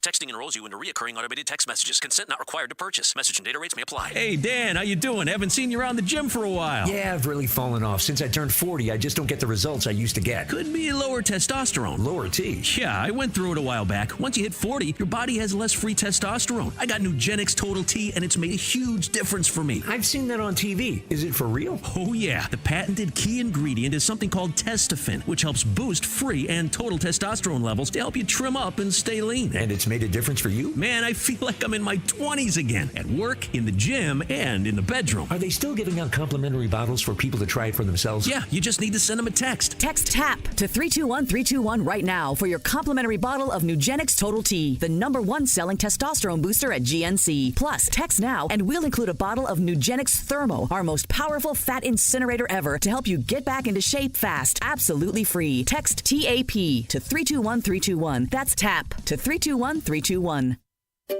Finding great candidates to hire can be like, well, trying to find a needle in a haystack. Sure, you can post your job to some job board, but then all you can do is hope the right person comes along, which is why you should try ZipRecruiter for free at ZipRecruiter.com/free. ZipRecruiter doesn't depend on candidates finding you. Its powerful technology identifies people with the right experience and actively invites them to apply to your job. You get qualified candidates fast. So while other companies might deliver a lot of hay, ZipRecruiter finds you what you're looking for. The needle in the haystack. 4 out of 5 employers who post a job on ZipRecruiter get a quality candidate through the site within the first day. ZipRecruiter, the smartest way to hire. And right now, you can try ZipRecruiter for free. That's right, free. Just go to this exclusive web address, ZipRecruiter.com/free. That's ZipRecruiter.com/free. ZipRecruiter.com/free. If you're looking to buy, sell, or invest in real estate in the mountains, you need to call the agents at Clarissa Sells WNC, brokered by eXp Realty. Check us out online at ClarissaSellsWNC.com. Download our free app on Google Play or the App Store. Type in Asheville Home Search. You'll be able to connect with our team and see all the available homes for sale in our area. For more information, contact us today at 828-774-6343 or ClarissaSellsWNC@gmail.com. At Angell's, whether we're celebrating Friday night rivals, televising college basketball games, bringing the Fan Fest to semi-pro soccer, or taking you out to the ball game at your minor league park, it's all in the bag. Angell's, low prices, love the savings. The best season of the year is here. Tailgate season. Monster Brewing presents this season's MVP. The Beast Unleashed. With 4 bold, familiar flavors. With 0 caffeine and 0 sugar. Beast Unleashed is your new pregame ritual. With white haze, mean green, peach perfect, and scary berries, there's a flavor for every fan. The Beast Unleashed. 6% alcohol by volume. Unleashed responsibly. Must be 21 or over. Beast Unleashed available at your local retailer.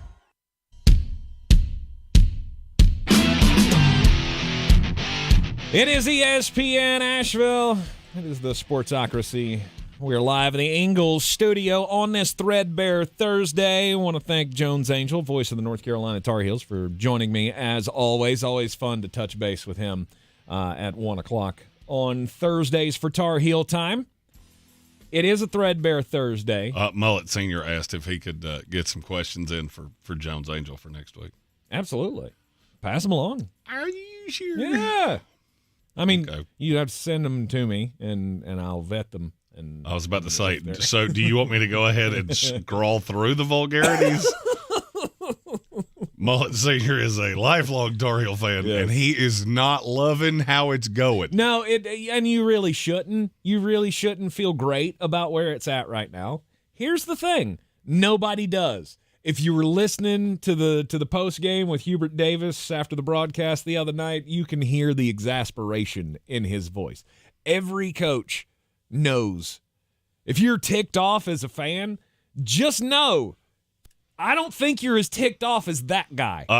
Whose livelihood hangs on every moment of this team. He's ticked off too. Last night, UNC Asheville on WWNC. They go up against Presbyterian. And damn it, I need March 11th to come quicker, because yesterday, first thing I said to Jeremy when I saw him was, why don't we have DraftKings Sportsbook available to us in the state of North Carolina right now? Because I want to take everything I have and put it on put it on Presbyterian plus 11 against UNC Asheville, because there was no way that game was going to be a blowout. It usually should be a blowout, but the last 5 times we played those guys, it was a 3-point game on average. Now, yesterday they hit 10 3-pointers in the first half, went up by 20. UNC Asheville was able to make the stops in the second half, come out with a 2-point win, and the first thing Mike Morrell said when he got over to the broadcast table for the post game was, "I am as pissed off about a win today as I have ever been." That's not championship basketball. That's not how that gets done. But sometimes this happens. You have these games where teams just shoot the lights out, and there's nothing you can do but try to come back. And that's what Carolina found themselves in a situation against Syracuse. Of every shot they threw up was going in. Yeah, and it's a team that doesn't shoot particularly well. It's crazy. I feel like you're burying the lead about your – man, I can't wait for DraftKings Sportsbook to be here. Yeah. I can't either, and I feel like I won't lose my house. Did you possibly remember the other 2 games that you said? I would not have laid as much on those as I would have UNC Asheville. Okay, and I respect that. But I was super wrong about both of them, I know. Well, I mean, you were super wrong about one. Mm-hmm. You were apocalyptically wrong about the other. He comes to me and says, I just want to take Arkansas plus, what was it, plus 8? Plus 8.5, I think. Yeah, plus 8.5 against Tennessee. If you're not a college basketball fan, they beat them.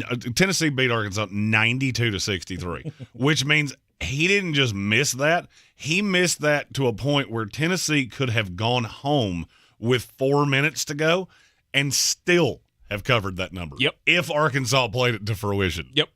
Arizona still could not have caught up. Arkansas. Ultimately wrong. The other one was South Carolina against Auburn, and that didn't go South Carolina's way. I was getting there. See, you're doing that thing. You crossed me up. Sorry.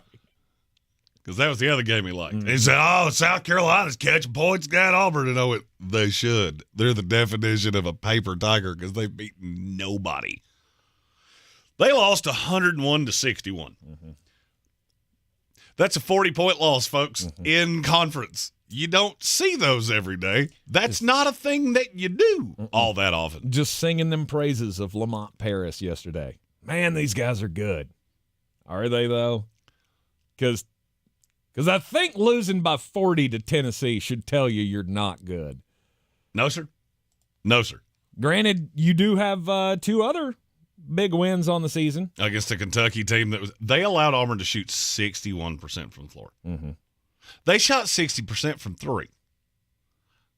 It would be hard to shoot 60% from 3 with nobody defending you.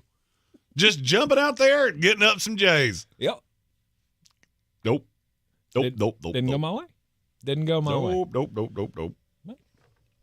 Anyhow, I saw those 2 scores and I went, oh boy. But this is why you do the gambling thing. Correct. Because when I said them to him, he went, "No, you're doing those wrong." And I went, okay. I said, that but Presbyterian. I'm not wrong about UNC Asheville. I said that Presbyterian when you might be right. I mean, yes, they haven't had a game that was this discrepant in 4 years. I get all that.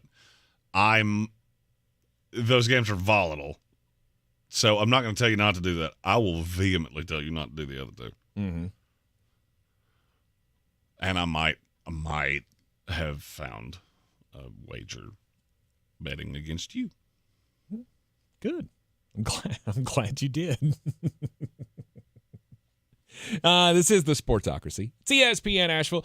Threadbare Thursday coming up after the break. We'll play the fun fix-it game. We will be fixing the Dallas Cowboys. Next hour, we'll do another fix-it. We'll do the Arizona Cardinals. Correct. And the chat has spoken, so the daily draft today will be video game franchises. Tank, for all the advantages he gets in food things, crappy music things, he's at a disadvantage here. and I'm going to hurt his feelings. Because there are game franchises that I'm pretty sure he didn't even know existed that are on my list. And if they're that great, and I've never heard of them, how good can they be? You're in the Sportsocracy. This is ESPN Asheville. This is your Exergen Temporal Scanner weather forecast on ESPN Asheville. We've got some great weather on the way here once again as we head on through today. Tomorrow, not terrible, but a few showers and a little chillier by the beginning of the weekend. So enjoy the blue sky today. Low 60s with a gusty breeze. Tonight, mainly cloudy, milder upper 30s. Tomorrow, mainly overcast, high near 60. Showers coming in after midnight tomorrow night. They should end early on Saturday. Then much chillier weather Saturday afternoon, partly sunny, breezy, 45. From the Weather Channel, I'm meteorologist Ray Stajic. This report is sponsored by Renewal by Anderson of the Carolinas. Renewal by Anderson's here. Kickstart the new year with this incredible deal. Buy one window or door and get the second for 40% off. Act now to schedule your free, no-obligation in-home consultation with my team at freewindowassessment.com. That's freewindowassessment.com. After years of discomfort, it's like I'm alive again. Sonia Hackett talks about how QC Kinetics changed her life. QC Kinetics has given me my quality of life back. Before QC Kinetics, Sonia suffered from horrible knee and back pain stemming from a car accident. I was wearing knee braces just to try to maneuver around. Sonia hated the idea of pain meds, and surgery seemed too risky. So she turned to the local medical professionals at QC Kinetics, the leaders in advanced regenerative medicine. That consultation just changed my life. I can do the treadmill, everything. I don't have anything holding me back. The quality of life is pain-free. QC Kinetics has made us very happy. Call QC Kinetics for your free consultation today. I'm going to get emotional again. They are like family members to me. They care. Call QC Kinetics now. Call QC Kinetics, 828-333-9517. That's 828-333-9517. 828-333-9517. The free iHeartRadio app has over 100 original stations like 24/7 Comedy. If they were really donut holes, the bag would be empty. When you need to laugh, just open the free iHeartRadio app and search Comedy. Should we call someone? I'm like, no, that's his face. iHeartRadio. Free never sounded so good. All right, people, it's Valentine's Day. Everything has to be perfect. At Angell's, we know that not every Valentine's Day is 4-star perfection, with string quartets and swanky restaurants. My boyfriend bought me flowers. That it's not the money you spend or the elaborate lengths you go to. Happy Valentine's Day. It just has to come from the heart. Angell's, we're with you every step of the way. Showtime Sports and Mountain Graphics have teamed up under new ownership by an Asheville native to better serve our community with the finest custom apparel and unique branded items at the best price. Showtime Sports and Mountain Graphics can customize whatever you, your team, business, or local group may need through high-quality screen printing, embroidery, and laser engraving right here in Asheville. Free personal delivery within Buncombe County and a reduced delivery fee anywhere in Western North Carolina. Visit ShowtimeSportsAVL.com and MountainGraphicsAVL.com. Your one-stop custom apparel shops. If you're looking to buy, sell, or invest in real estate in the mountains, you need to call the agents at Clarissa Sells WNC, brokered by eXp Realty. Check us out online at ClarissaSellsWNC.com. Download our free app on Google Play or the App Store. Type in Asheville Home Search. You'll be able to connect with our team and see all the available homes for sale in our area. For more information, contact us today at 828-774-6343 or ClarissaSellsWNC@gmail.com. On the weird scale, there's Vegas, there's Florida, and there's Asheville. Let's get weird, Asheville. It's already begun. Bossman came down here to talk about video games. Sports video games in the daily draft. Well, it's funny. We talk about not sports, and then we get emails go, would you just talk about sports? And then we don't talk about sports, and then we talk about other things, sometimes loosely attributed to sports, and everybody from everywhere starts sending us emails. That's new. Rep takes at thesportsocracy.com. Make sure you get the in there. People come in, got stuff in the chat. See, we got to have a balance. Yes. Let's go to Florida and get weird. Because weird things happen in Florida. This seems like one of the weirdest that I've seen in a while, which is saying something since we do a lot of stories from Florida. This happened back on November the 12th. However, the footage has just come out. The body cam footage has just come out from this incident from Okaloosa County, where a deputy, him and his partner, get called to the scene of a stolen vehicle. That was the report. What this really boiled down to was boyfriend took girlfriend's car out. Then they had a fight, and he wouldn't bring the car back. So not necessarily like smash and grab, car theft kind of thing. They get called out to the dispute. The guy is being difficult. He was being, what did they refer to him as here? Verbally uncooperative in the investigation. He was being so verbally uncooperative that they cuffed him and put him in the back of the patrol car while they were talking to the female. As they're talking to the female, she starts telling them about how he has a pistol and it's got a suppressor on it. And I don't know where the gun is. He might have the gun on him. You can see how the cops would start getting a little antsy about whether or not they just put this guy in the back of the car with a gun. So the deputy goes walking back to the vehicle, and as he's approaching the vehicle, what we now know was an acorn fell off of a tree, hit the top of the patrol car. He mistook it for a gunshot, thinking that this guy's got a suppressed firearm in his possession. And then he did the only logical thing anybody would do. He fell to the ground screaming, "Shots fired, shots fired, shots fired." He opens the entire clip onto the back of this patrol car with the guy still locked inside. Meanwhile, his partner has now come to see what the fracas is all about. He's yelling shots fired, and then somebody radios in, "Are you okay?" And he says, "I'm hit." Well, she starts firing at the car now, too. Great part of the story is the poor guy in the back seat of the car, unharmed. Somehow they unloaded like 27 shots on this car, and none of them pierced through, none of them hit the guy. So at least that's the good part of the story. That reminds me of a Ron White bit. They didn't even hit the Suburban.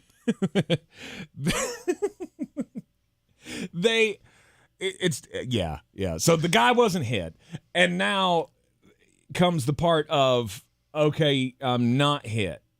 But a guy says, I was feeling weird at the moment. I didn't know if I had been shot in the head or what. I was just kind of feeling tingly all on my left side. So you were having a stroke in the middle of this? The adrenaline got so high that you just freaked out, thought maybe I'm hit, but the adrenaline's pumping, so I'm not really feeling it, and emptied the entire clip into the back of this car. He has since stepped down from his position. He will no longer be working with the, it wasn't Tuscaloosa, what was it? The Okaloosa County Deputies Sheriff's Department. Well, I would say he stepped down because he got tired of hearing the Rocky and Bullwinkle theme song. Because I'll guarantee you there were many people in that office that heard the story with, "Hey, Rocky!" Because what I would have done, this is just me, because I'm a jackass. I would have gotten a squirrel puppet, and I would have had a little puppet show on the other side of his desk. Like, "I didn't mean to scare you. I'm sorry." Good thing is the review committee came in. They decided this guy erred bigly. The partner, on the other hand, no, you're excused. Like there's no wrongdoing on your part. Because I mean, she thought she was watching her partner get murdered. So her fire was not punishable. His, on the other hand, I don't know how you do that. Don't go nuts. Sorry.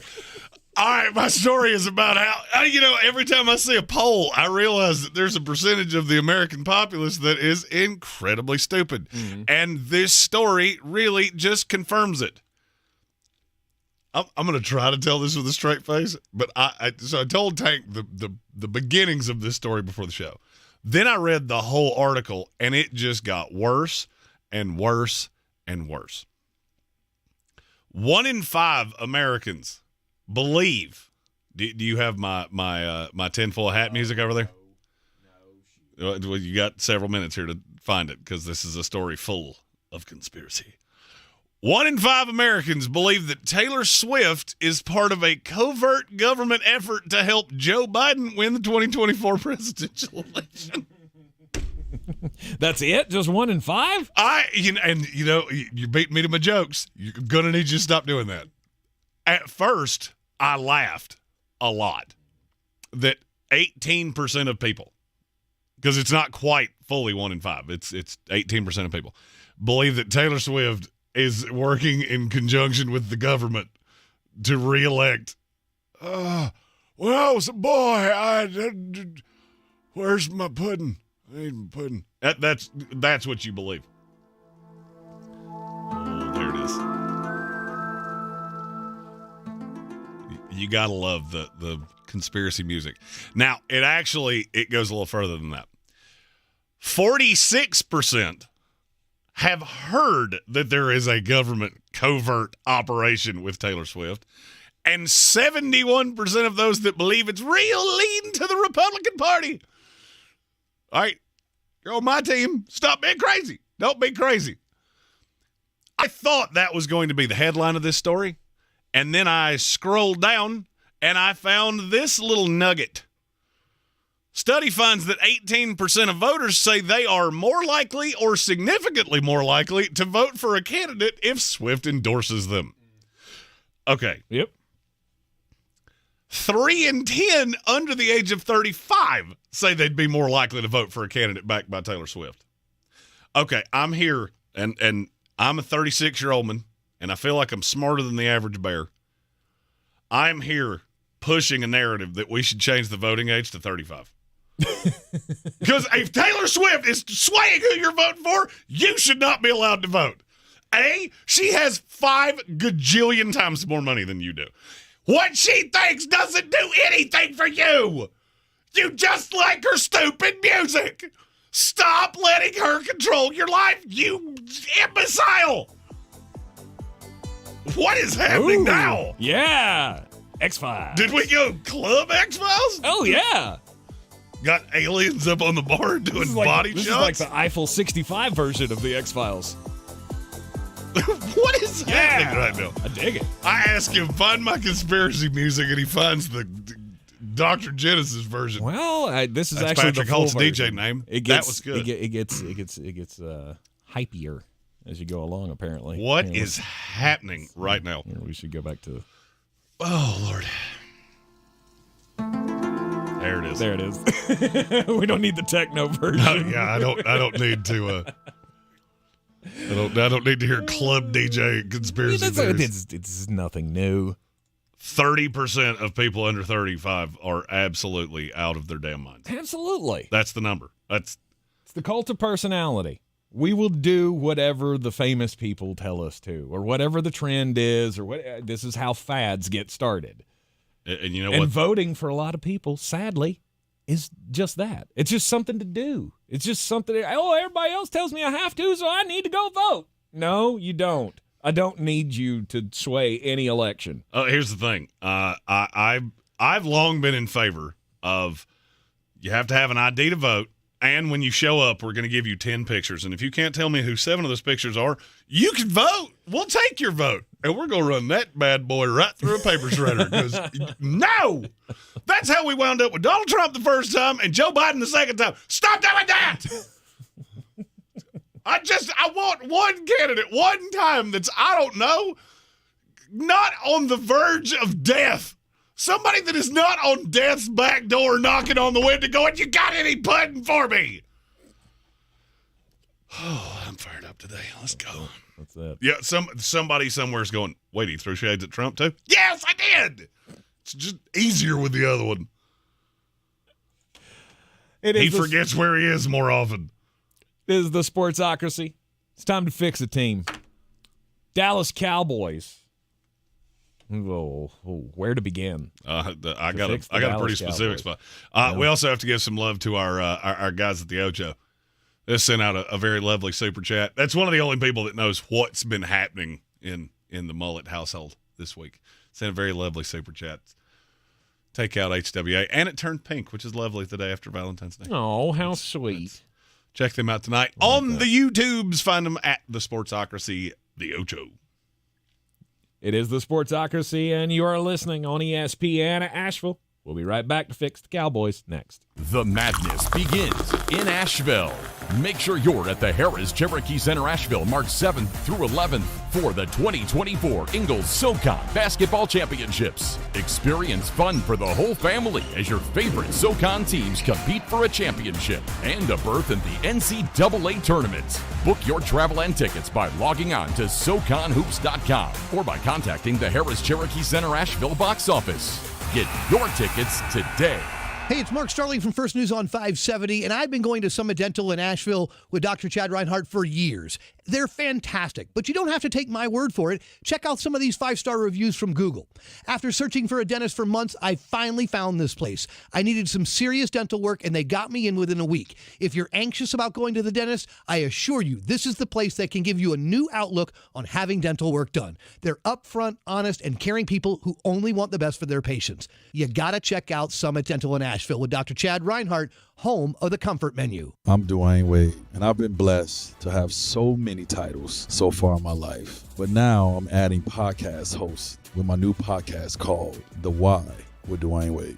On this show, I will have intimate conversations with some of the biggest names in sports, in music, in entertainment, in fashion, and we will discuss the whys in their lives.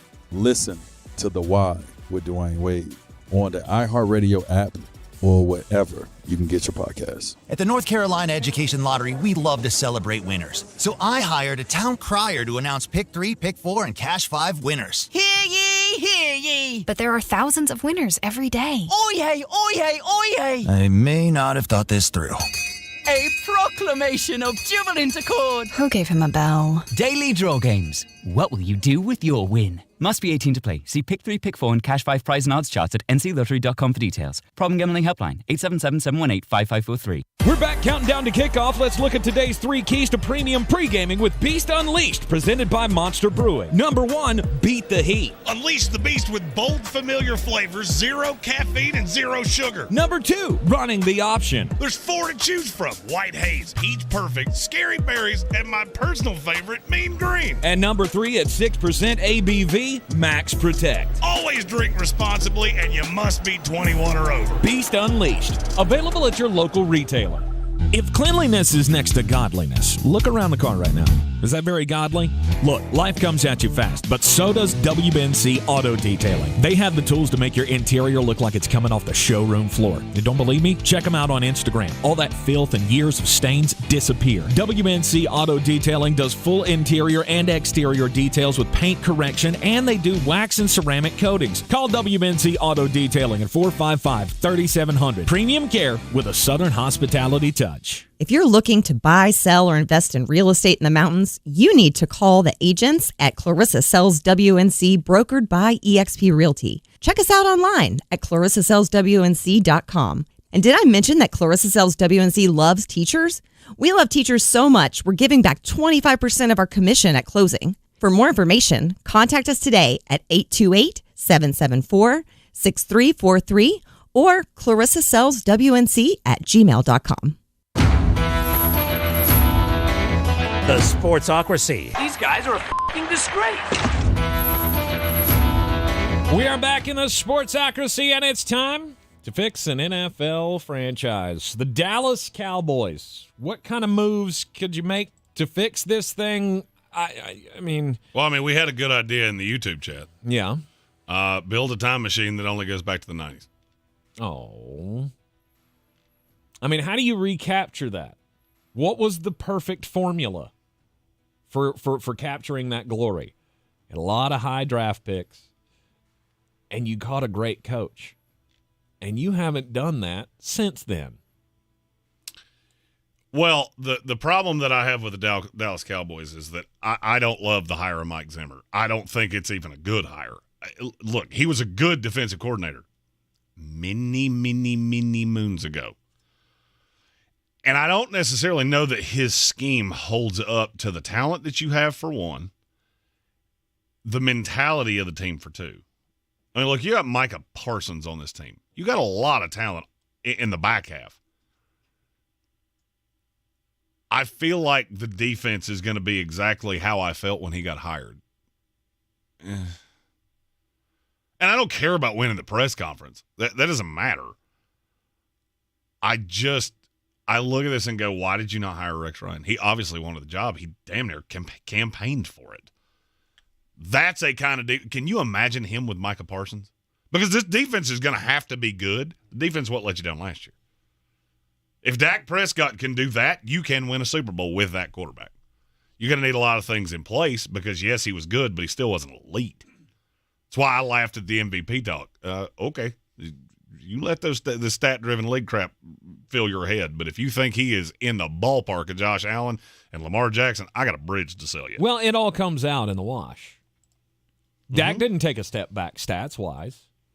We were all in on Dak Dak was having a great season up until a point, and then he wasn't. Just kind of waned.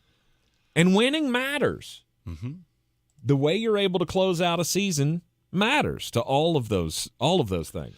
The thing that would scare me if I was a Cowboy fan is that you're $20 million over the cap going into the offseason.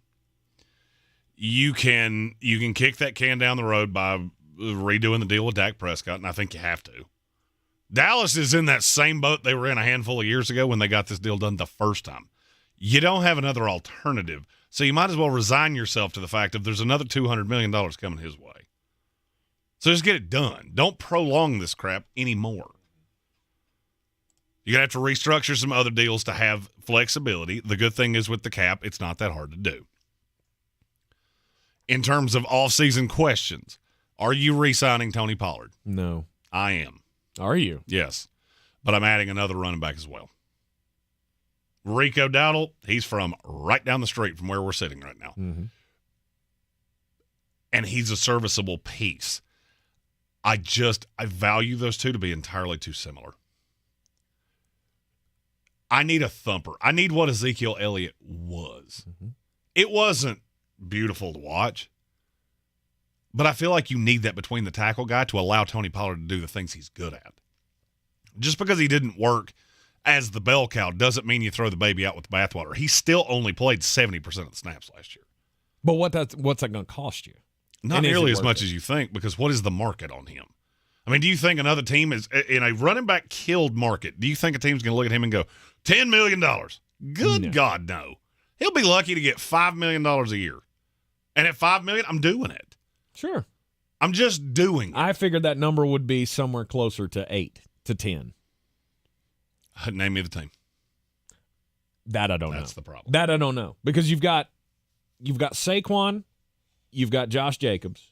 Those are the two key premier franchise running backs. You have 413 running backs in the available in the draft. Mm-hmm. And a lot of them are really good. Mm-hmm. So I just don't see a market for him. I think he's going to be cheaper than you think. Stephon Gilmore, I would love to bring back. I don't really see a path that you're going to make that happen. I mean, he's 34 years old? Mm-hmm. You've got Tyron Smith to deal with. I don't know that I can trust that. For me, I'm going to move Tyler Smith to the left.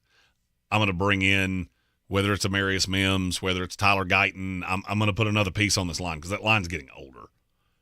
I would love Jackson Powers-Johnson, but I don't believe he's going to be there for you. If he gets by 16, I will eat my hat on the draft live stream this year. 16's who? Seattle Seahawks. Okay. And I say that, but I may be so angry and yelling so often at what the falafel are you doing that I may forget. So that's what I'm looking for. If you look at, they're not going to have a ton of money. I want to bring back a lot of what you have here. I don't think this team's that far off. One of the problems is that you run into Mike McCarthy and you run into, I don't know that you're ever going to win a Super Bowl with him. I don't know that you're ever going to win a Super Bowl with Dak Prescott. However, what I saw last year, take away the playoff game, I saw a team for 17 weeks that can win a Super Bowl. Mm-hmm. That's always going to be my problem, is that I don't know that you can win a Super Bowl I don't know that you can win multiple playoff games with this team. What's the problem coach, in Dallas? with this quarterback? I almost feel like sometimes it just comes down to ineptitude, maybe. I think it's 90% one thing and 10% another. What's that? 90% Jera, 10% expectations. Okay. How does that keep them from winning playoff games? Because the regular season doesn't matter. Because I know you can win 12 games in the regular season. Then you get into the playoffs, and it feels like the world is watching the Dallas Cowboys in the wild card round.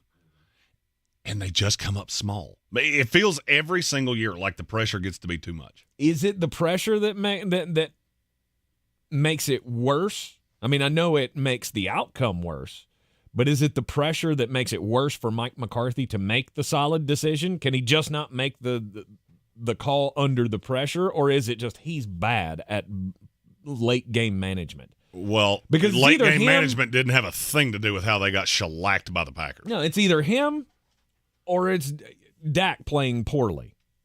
At some point, something's going to stand in your way. Well, you got to find something that does it to basically everybody, because I don't think anybody walked away from that Cowboy playoff game going, yep, that's a tape I'm going to put on my highlight reel. Oh, okay, so it happened to every coach. It happened to every player. That's not Dak Prescott. Mm-hmm. That's not even – I mean, Jerry Jones, I think, has a role in it, but there's something bigger at work there.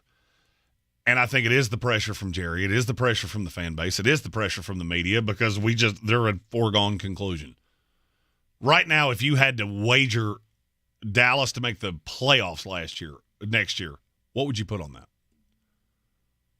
A lot. My house.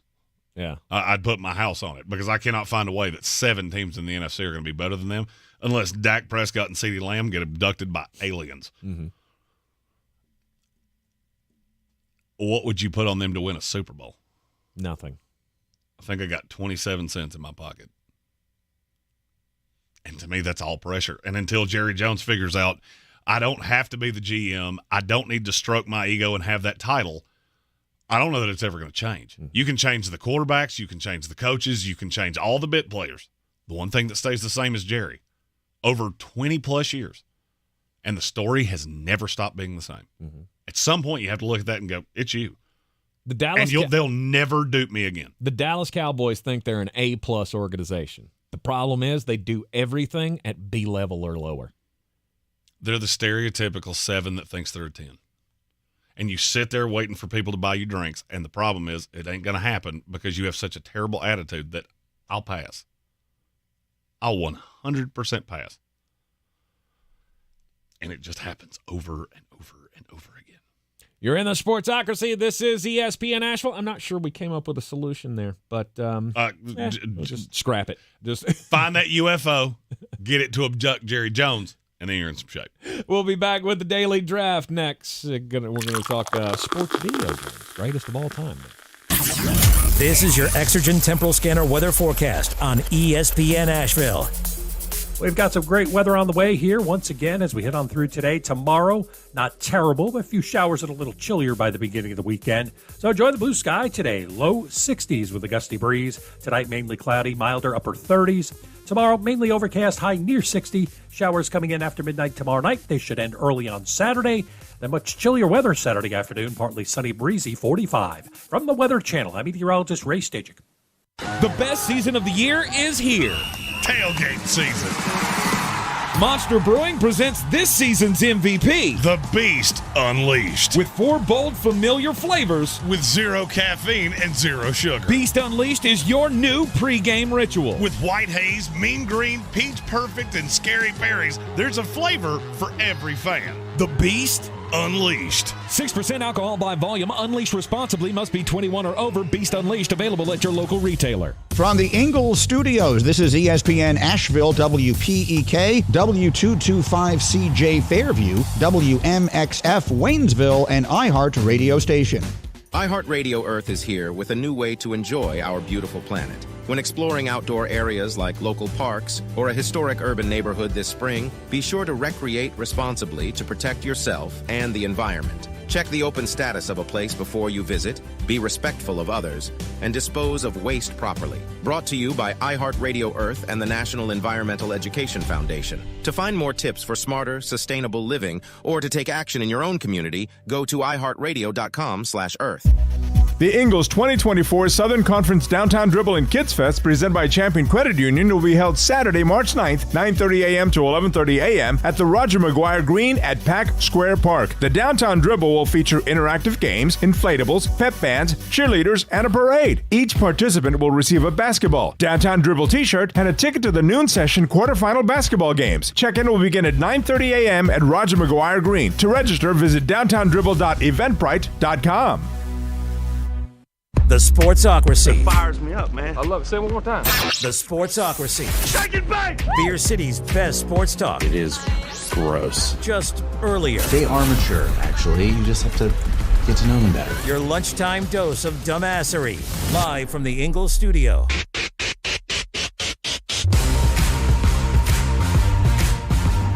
We are back on ESPN Asheville, 92.9 FM, 880 AM, 1400.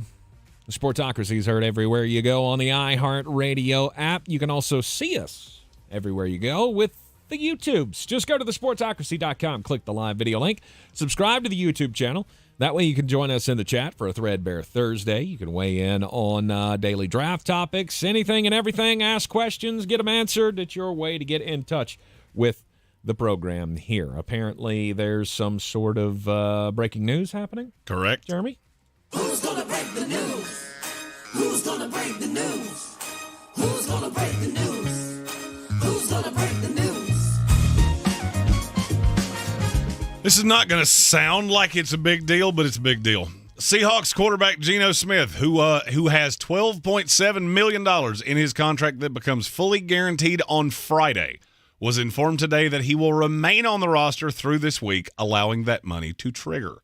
That does not sound like a big deal until you see the second side of this. By the way, this is from Adam Schefter. Seahawks believe that in today's market, with salaries soaring for starting quarterbacks, the right decision was to pay the money per sources. Now, Geno Smith will represent a value to them or any other team that decides to reach out to see if they can acquire Smith. I have been hearing this for a few days. That don't chalk it up as a foregone conclusion under a different administration that Geno Smith is just going to be the starting quarterback of the Seattle Seahawks. This is a time, and I look at the Washington Commanders, because one way or the other, you're either going to have the number 2 pick in the draft that you could get a king's ransom for, or you're going to have Sam Howell that you could get way more for than people think. Geno Smith's the same way. If they fall in love with Michael Penix or they fall in love with Bo Nix, you're not going to have competition there. You're just not. Nobody else is going to look at that and go, that's my solution in front of you. So there is a possibility that a team that thinks they're in a win-now scenario could look at Geno Smith as a value. He's no doubt a value. He's right there in that little sweet spot that I want Baker Mayfield to be in. Well, he's not going to be. I'm not arguing that, but what I'm saying is any other team around the league that's going to need a quarterback, Pittsburgh Steelers. Pittsburgh is a team that makes sense. Could look at Geno Smith and go, you know what, that's a steady starter that we can get for a decent price. We don't have to pay $30 million to somebody. Would you or would you not pursue Geno Smith if you were, and I'll use the team you said, Pittsburgh Steelers? Yes. No shot. Really? No shot. Why? I have seen him be successful in one scenario. He was awful with the Jets. He was awful with the Giants. He was irrelevant with the Chargers. And then at 34 years old, all of a sudden, he had the greatest year of his career. This has epic overpay written all over it, and I think that's why this came out. I mean, you know the question I'm going to ask. Who wanted you to know this? Geno Smith getting $12 million. Is that breaking news? No. Then why did Adam Schefter just tweet it 3 times? Because somebody wanted you to know that. Mm-hmm. I mean, that's a pretty big piece. When a quarterback becomes available, that's a pretty big thing. And here's the thing. Nobody said he was available. All they said was the money triggered. That's it. But for Seattle to go, hey, we're doing that. Wonder why you wanted that out there. Because this was basically telling 31 teams, he can be had. Exactly. He can be had. Let's see what he's worth. Exactly. And if I'm Seattle, I'll take the best offer. Mm-hmm. We sent the message. If you want him, come get him. I don't think you're going to win anything with him. I don't. I don't think you're going to win a thing with him. He's not going to change much. He is a bridge quarterback. He's an okay option until you get to what's next. What's the next thing? Pittsburgh doesn't have a next thing. They wanted it to be Kenny Pickett, but it's obvious that's not going to happen. The team that I would be interested to I would love to be a fly on the wall and hear what the thoughts are, is the Atlanta Falcons. He's never played directly for Zach Robinson, but he has played for guys that have some influences in that system. Yes. Yes, he does. This also opens up a fail-safe if negotiations were to break down with Baker Mayfield and the Tampa Bay Buccaneers. Mm-hmm. It's an interesting piece. And I'm intrigued to see where it goes. Well, I believe it probably goes anywhere but Seattle. I don't think you would agree with you. I don't think you would make a move like this if you wanted it to stay. If you were fully happy with Geno Smith being your quarterback next year. Does the story get spun this way? I don't think so. No. I don't think so. We would have taken care of this. There's no questions about it. It would have been in a Friday news dump, just trying to avoid the story, moving on. But instead, it comes out midday on a Thursday that we're giving him the money because it's a value. We don't necessarily plan on keeping it. It's just here. Maybe you can get some value out of it. And I think there's a handful of teams in this league that will. I don't think there's any others, maybe Minnesota. Minnesota might want to go down that path if they're going to go with a rookie. I don't know. I just don't know why you would spend the money. I mean, Minnesota's going to have to overdraft a rookie, or they're going to have to overpay for a top 3 quarterback. Or you wait. Or you wait until the third round, bring in somebody, and Geno's your guy, and hope that he develops. Do me a favor. Tell me the last time that worked. Well, it certainly didn't do it the last time that Minnesota did it. So, I mean, they took, Kellen Mond in the 4th round 3 years ago? It was somewhere in that ballpark. And before anybody says Russell Wilson, I want you to go back and see how long ago that was and realize how different quarterback scouting is now. Mm-hmm. Oh, but Brock Purdy, we've been over that. I'm not listening to it. I'm not hearing it. I'm too tired. Too tired to put up that fight. This is a time that I don't know that you have 3 really high-level quarterback prospects. Those next 3 are so flawed that it is pitiful. So I just struggle to believe, unless I'm Seattle and I look at Michael Penix and I've had really good eyes on him, and I have a really good roster around him, I struggle to believe anybody's thinking that's their franchise. Yeah, but it's not hard for me to understand why a team would look at Geno Smith and go, I don't know what we're going to do, but I don't want to do that again anymore because he lost you 4 games easily. He won you a couple. You missed the playoffs because of Geno Smith. Wasn't the only problem. But there were 4 separate games where I think there were 25 other quarterbacks in the NFL that would have won, Baker Mayfield included. All right, so your breaking news out of the NFL, Geno Smith. They're giving him $12.7 million or the guaranteed money that is supposed to trigger into place on Friday will trigger. And Adam Schefter, I guess he's just throwing it out there that he may be available. I think the sign's pretty clear. Red Seats said, who's ready to see Atlanta trade the 8th pick to Seattle for Geno and watch Jeremy laugh himself into a coma? If they traded 8 for 16 and Geno, I don't hate that. I don't think that would happen. You don't see those things very often. But I wouldn't hate it. Mainly because I don't like – I'm not in love with Atlanta sitting where they are. And I could see Seattle falling in love with a pass rusher going, okay, we'll do that.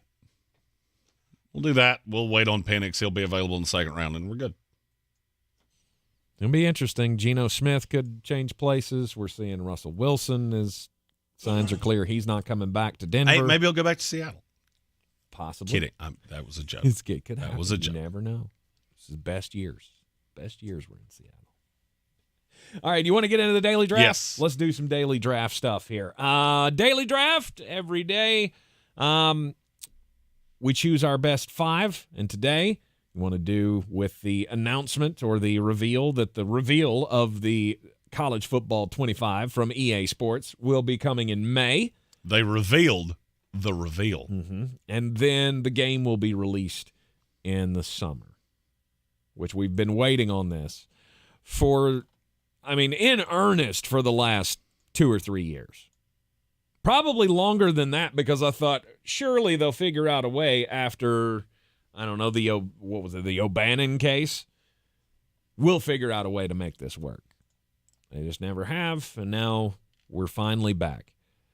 So today's daily draft, sports. Are we doing individual games? And let's do individual games. Okay, individual sports games.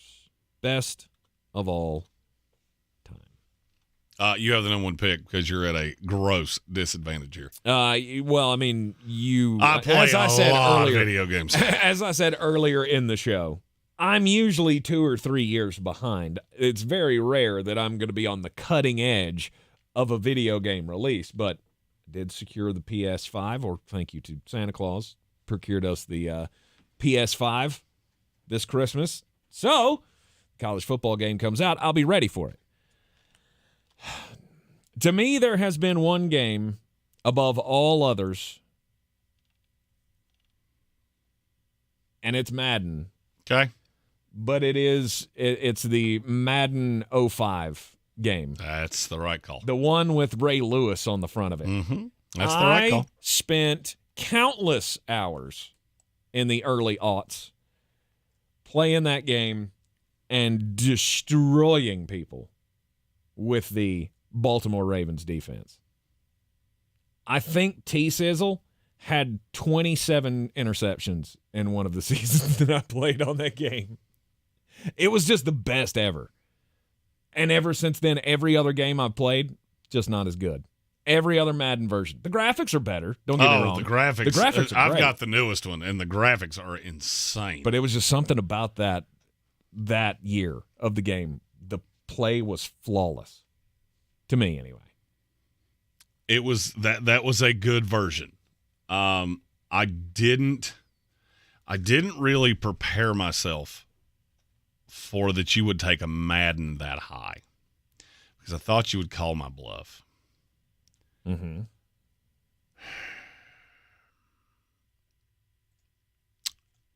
I'm going to go original NBA Jam, because that game was on fire. Mm-hmm. Any specific console for that, or no? It was on like 48,000 of them, and I think I played it on 9 of them. So arcade. That's the right answer there. Arcade. For me, I don't have to take an individual console. I get them all. I know, but I'm saying that was the proper way to play that game. Aladdin's Castle with all of the coins stacked up.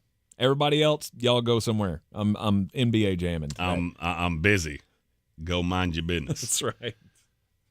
And my second pick will be NCAA Football 14. Okay. That was people are still playing that game to this day, 10 years later, because the best version of that game was the last one. Was it? Oh, yeah.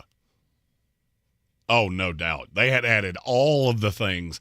That franchise, it had always been like the little sister to Madden, and it was starting to get close that this might actually be better than Madden. Madden has fallen off the world. NCAA football hasn't existed. I think that's why people are so excited about this, because you've had 10 years to conspire all of these things to make this game unbelievably good.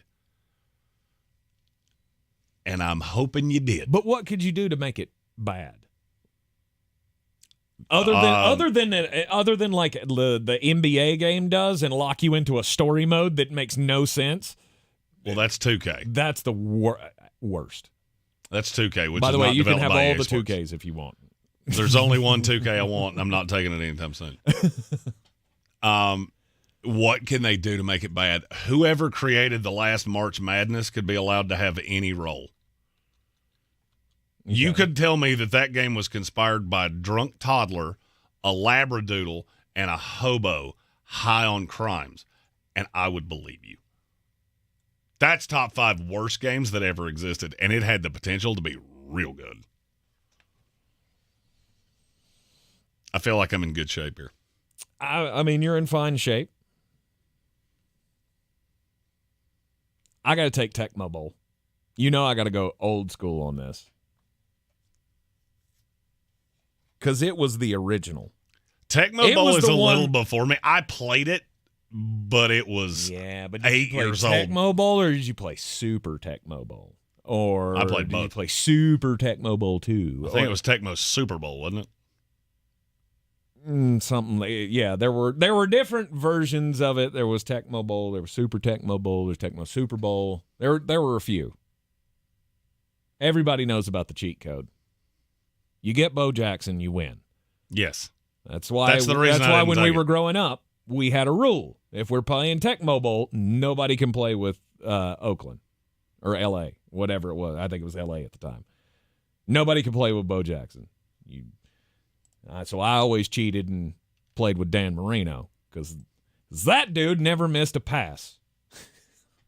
The Miami Dolphins would beat people senseless on that game, and I think that still today, that is why sports freak Brian Hall still plays it in his office every day. We cannot confirm that that's true. Throwing up the big stats with Dan Marino. And after Tecmo Bowl... Do you want to wait on your pick here because we got to take it? We got to take a break. Yeah, we can do that. Because I'm going to need to make sure that you got your P's and Q's right, or I'm going to dog walk you in this. All right, it's the Sportsocracy on ESPN Asheville, 92.9 FM, 880 AM, 1400 Daily Draft will continue next. Is Carolina basketball. 2-on-1. Baycott finishes the transition hammer. R.J. Davis. Oh, he's going to try a quick three. Yes, from the right sideline. On the Tar Heels Sports Network. Ends up to Baycott, and he gets the run out. Two-handed flush. Carolina, it's Davis. He's fouled, and give him it. This is your radio home for the Tar Heels. Asheville's home for the Tar Heels is ESPN Asheville. The free iHeartRadio app has over 100 original stations waiting for you to explore right now, like 24/7 comedy. Men don't settle down. We surrender. Women, we never express the emotions we're actually feeling, right? I'm fine means I'm about to stab you in the neck. Clips from today's top comedians and the greatest of all time. Donut hole. If you want a donut, have a donut. Why are you eating the hole? When you need a laugh, just open the free iHeartRadio app and search comedy. You can actually change the station. iHeartRadio. Free never sounded so good. Big news. DraftKings Sportsbook, one of America's top-rated sportsbook apps, is coming soon to North Carolina on March 11th. It won't be long until you can bet on same-game parlays, money lines, and props right here in North Carolina with DraftKings. DraftKings Sportsbook has the best features, including odds boost and live betting. They also have social betting groups where you can share your bets with friends in real time. You can bet on all kinds of sports, including college basketball, hockey, and so much more. DraftKings is safe, secure, and reliable, and best of all, you can deposit and withdraw your cash whenever you want. New customers, download the DraftKings Sportsbook app now and bet on all your favorite sports once we go live. Only on DraftKings Sportsbook, coming to North Carolina on March 11th. Gambling problem? Call 877-718-5543 or visit morethanagame.nc.gov. 21 plus, North Carolina only. Eligibility restrictions apply. Subject to regulatory licensing requirements. See terms at DraftKings.com. The Ingles 2024 Southern Conference Downtown Dribble and Kids Fest, presented by Champion Credit Union, will be held Saturday, March 9th, 9:30 a.m. to 11:30 a.m. at the Roger McGuire Green at Pack Square Park. The Downtown Dribble will feature interactive games, inflatables, pep bands, cheerleaders, and a parade. Each participant will receive a basketball, Downtown Dribble t-shirt, and a ticket to the noon session quarterfinal basketball games. Check-in will begin at 9:30 a.m. at Roger McGuire Green. To register, visit downtowndribble.eventbrite.com. We're back counting down to kickoff. Let's look at today's 3 keys to premium pre-gaming with Beast Unleashed, presented by Monster Brewing. Number 1, beat the heat. Unleash the beast with bold, familiar flavors, 0 caffeine, and 0 sugar. Number 2, running the option. There's 4 to choose from: White Haze, Peach Perfect, Scary Berries, and my personal favorite, Mean Green. And number 3, at 6% ABV, Max Protect. Always drink responsibly, and you must be 21 or over. Beast Unleashed, available at your local retailer. If you're looking to buy, sell, or invest in real estate in the mountains, you need to call the agents at Clarissa Sells WNC, brokered by eXp Realty. Check us out online at clarissasellswnc.com. And did I mention that Clarissa Sells WNC loves teachers? We love teachers so much, we're giving back 25% of our commission at closing. For more information, contact us today at 828-774-6343 or clarissasellswnc@gmail.com. The Sportsocracy. You were just dumber than a bag of hammers. We just love drafty things. That's why we do the daily draft every day at the top of the 3rd hour of the program. A little delayed today with the breaking news about Geno Smith. Apparently, subliminally being put out on the market for other teams to trade for. We love drafts. And we love the draft. Indeed. Any way you spell it. Draft is one of the great words in the English language because it gives you drafts and domestic lights. Indeed. Best video games, sports video games of all time is today's because, we had the news come out today that College Football 25 will be back. We're going to get the reveal in May. We're not getting the actual game until the summer. But this one will be one that, we'll pre-order. It'll like be crazy. the Nobody highest. lines up at stores for video games anymore, but we'll pre-order the hell out of this one. It will be the highest selling sports video game of all time. And it may not be close. What currently has that? I wonder. don't know. I'd have to look. We can look in the break. I feel like somebody mentioned it in the chat earlier, but I can't remember what it was. But it's your pick. Anyhow, my pick. I've already taken Madden 05, which is the greatest Madden ever invented. It's a good call. Tecmo Bowl, which was the A number 1. It was the first. 2 football games, obviously not the last, but it did start everything. 2 football games. Yes. I got to get a basketball game in here, so it's the only version of 2K that I liked.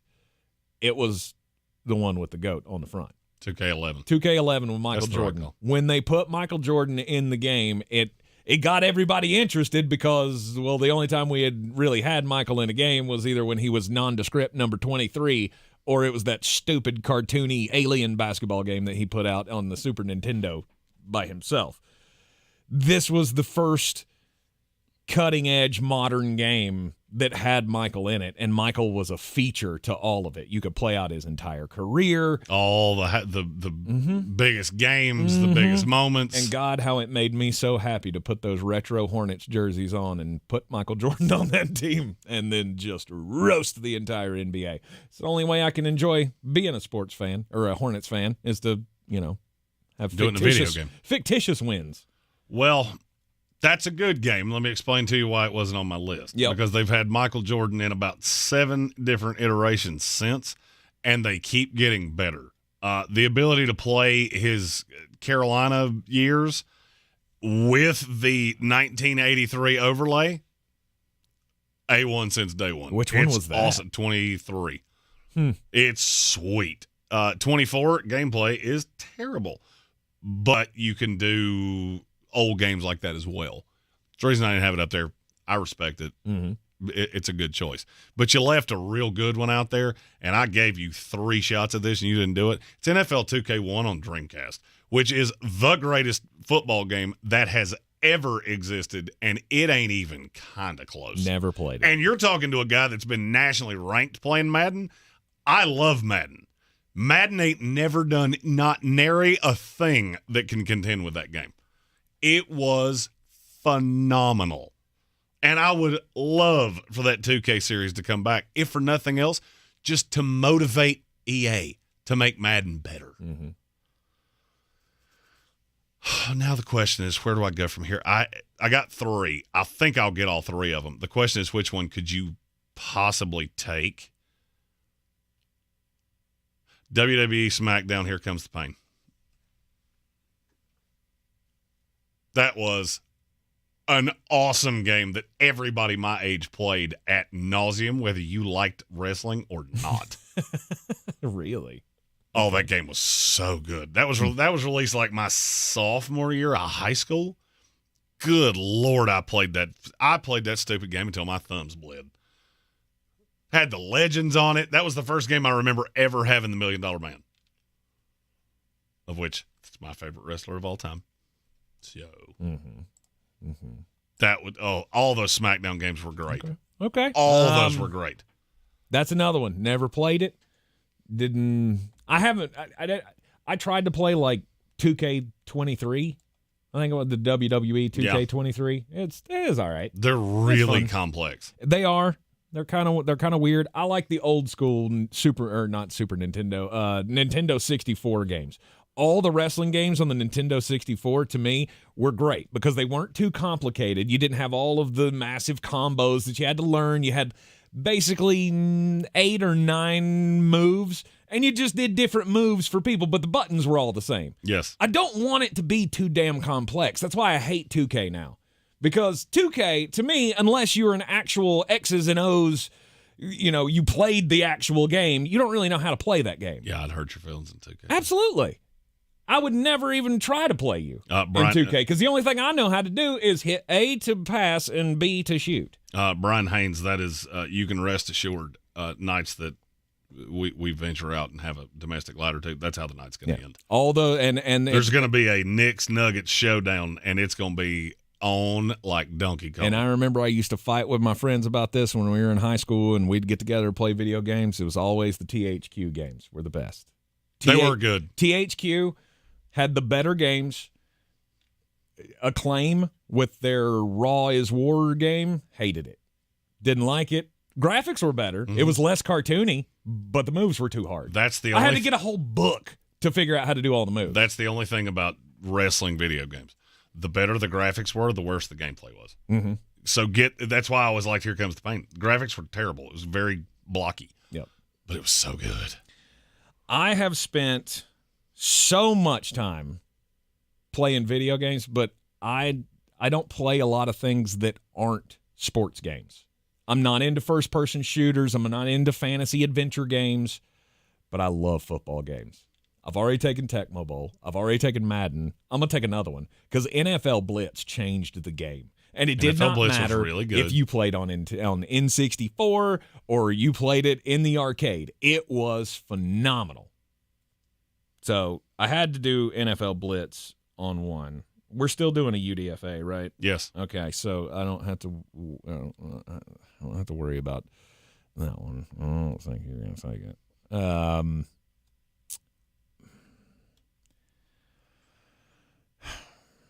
There are 2 games that if you say right here, I'm going to resist the urge to say a bad word, but I'm going to want to. I'm going Tiger Woods. Oh, shoot. That was my backup, but you didn't take either one of that. I was so good at Tiger Woods. I've had a lot of fun with Tiger Woods, but here's the thing. I've never played it on anything but the Wii. Oh, I don't even feel like you should be allowed to take that. PlayStation Tiger Woods 04. We used to oh, good Lord. That came out right as I was right in the high school college boundary. Mm-hmm. We used to say, I will never forget, one of my best friends went to UNC Charlotte, and I remember I went there for the summer. I was bored. We played that game for like 7 straight days, trying to get hole-in-ones on par 4s. And I think there was one that you could reach on a par 5 because you had to bend it like around the trees or something ridiculous. I shot like a 39 on that game or something dumb. It was totally one of the most fun games of all time. Yeah. You left me the 2 I wanted. Okay. Tony Hawk Pro Skater 2. Mm-hmm. Ken Griffey Jr. Baseball. Good for you. Greatest baseball game of all time. Only skateboarding game that's ever existed. Mm-hmm. Ken Griffey Jr. Baseball is probably, of all games that ever existed, that's probably the number one that I have spent the most time playing. Mm-hmm. It was the best. It was the best for its time. And I have no qualms with you taking that because it was revolutionary. It's the first time you could customize teams and rosters and players and things like that. But my final selection I didn't take because I knew you weren't going to, but it's the greatest baseball game that's ever existed, and it was MLB 05. 05 was the best year for EA Sports. Every game they had in 05 was phenomenal. They had a college baseball game that year, too. That was pretty good. Did they? Yeah, it was pretty good. Okay. Too. All right. I don't think I ever played that one, but the MLB 05 with Manny Ramirez on the cover, the best version of that game there has ever been. I have willfully stayed away from the chat just so I wouldn't be swayed because I felt like somebody would say, I had 8 picks. I knew 4 of them were not coming out of your mouth. Mm-hmm. So I felt pretty solid I was going to get that, but there's still one more I want to say. Yo, keep going. Go ahead. Give your, actually, God, there's 2 more I want to say. Let's go. Well, then I will go. Andreas Pinckney in the chat said No Mercy. That was another one of the WWE one games. of the WWE That THQ games. It was very good, but I'm going to have to go NWO versus WCW Revenge. Oh, that was good. NWO versus the World was pretty good, too. Yes. The one that I wanted to say was NHL 94. Okay. That game was so cool. There was a Stanley Cup game, too. They came out at the same time. Mm-hmm. They were both on Super Nintendo, and they were both NHL 94 was on Sega. Stanley Cup game was on Super Nintendo. They were both really good. And FIFA 13 was that was the one that I actually wanted to say, and then when I went, there's another one. That was the one. EA Sports College Football 25. The reveal will be in May. The game will come out in the summer. The teaser trailer came out today for the game franchise that we have been waiting for the sequel to for 11 years. It's been a long time for those of us who have followed this franchise and played every one of these games, because I don't think there's a version of college football that I have not played. I own every college football game that's every EA Sports NCAA football game that's ever been made. I own every one of them. I own every John Madden football that's ever been made. And most of them are still in their original box. Nice. I was going to say, dating back to the Super Nintendo when with the first original college football game came out, and you played, I would always obviously play with the North Carolina Tar Heels. Of course, it didn't say Tar Heels because you couldn't do that. And it was kind of licensed, but it wasn't really. You couldn't use the real names of some of the teams. Like, Smart Mouth. You could play in the Ivy League with Smart Mouth because Dartmouth didn't want them to put their name in the game. So anyway, I remember that now that you've said it. Oh yeah, and that was the one where the stick figure just kind of ran, and when you hit the stiff arm, he just kind of flailed his arm in one single motion, and the dudes would just fly 6 yards off of you. It's a great game, revolutionary, but not quite up to the EA Sports standard of what is going to be College Football 25. It's pretty universal in the chat that Jeremy won this one. Sure. But Kelvin Joyner has a really good point of there's legitimately enough good answers left that a third person could come in, take 6 games, and still have a shot at winning this. Yes. And whoever that is, their first game would be Mike Tyson Punch-Out, and they would be off to just a hell of a start. Yes, they would. You're in the Sportsocracy, and this is ESPN Asheville. This is your Exergen Temporal Scanner weather forecast on ESPN Asheville. We've got some great weather on the way here once again as we head on through today. Tomorrow, not terrible, but a few showers and a little chillier by the beginning of the weekend. So enjoy the blue sky today. Low 60s with a gusty breeze. Tonight, mainly cloudy, milder upper 30s. Tomorrow, mainly overcast, high near 60. Showers coming in after midnight tomorrow night. They should end early on Saturday. Then much chillier weather Saturday afternoon, partly sunny, breezy, 45. From the Weather Channel, I'm meteorologist Ray Stajic. This report is sponsored by Mattress Firm. Don't miss huge savings on better sleep during Mattress Firm's President's Day sale. For a limited time, shop in store to score a Sleepy's Queen mattress for only $89.99. That's over 60% off and the lowest price ever. So hurry in today. This deal is only here while supplies last. Asheville Smiles has been featured in national publications like Good Housekeeping and Woman's Day. And check out this 5-star Google review. My dental experience was wonderful. I cannot say enough about Dr. Merrill and her amazing amazing team at Asheville Smiles Cosmetic and Family Dentistry. Dr. Merrill took time to explain everything. She made me feel relaxed and confident that I was in good hands. I apologize for those tears at your office. Those were tears of joy. Thank you all so much, and thank you, Dr. Merrill, for the hope to get my smile back. Check out Asheville Smiles online at ashevillesmiles.com. What's better than winning a prize on a Multiply the Cash scratch-off? Hello? Well, I guess I'd say probably... Winning every single prize. What's better than winning every single prize? I can't think Winning every prize times 2 with the Win-All Doubler. Well, you don't need me here, so I'm going to go pick up a scratch-off. New Multiply the Cash from the North Carolina Education Lottery with a chance to win every prize doubled. Must be 18 to play. Approximate overall odds of winning range from 1 in 3.77 to 4.71. Problem gambling helpline 877-718-5543. All right, people, it's Valentine's Day. Everything has to be perfect. At Angell's, we know that not every Valentine's Day is 4-star perfection, with string quartets and swanky restaurants. My boyfriend bought me flowers. That it's not the money you spend or the elaborate lengths you go to. Happy Valentine's Day. It just has to come from the heart. Angell's, we're with you every step of the way. If cleanliness is next to godliness, look around the car right now. Is that very godly? Look, life comes at you fast, but so does WNC Auto Detailing. They have the tools to make your interior look like it's coming off the showroom floor. You don't believe me? Check them out on Instagram. All that filth and years of stains disappear. WNC Auto Detailing does full interior and exterior details with paint correction, and they do wax and ceramic coatings. Call WNC Auto Detailing at 455-3700. Premium care with a Southern hospitality touch. Showtime Sports and Mountain Graphics have teamed up under new ownership by an Asheville native to better serve our community with the finest custom apparel and unique branded items at the best price. Showtime Sports and Mountain Graphics can customize whatever you, your team, business, or local group may need through high-quality screen printing, embroidery, and laser engraving right here in Asheville. Free personal delivery within Buncombe County and a reduced delivery fee anywhere in Western North Carolina. Visit ShowtimeSportsAVL.com and MountainGraphicsAVL.com. Your one-stop custom apparel shops.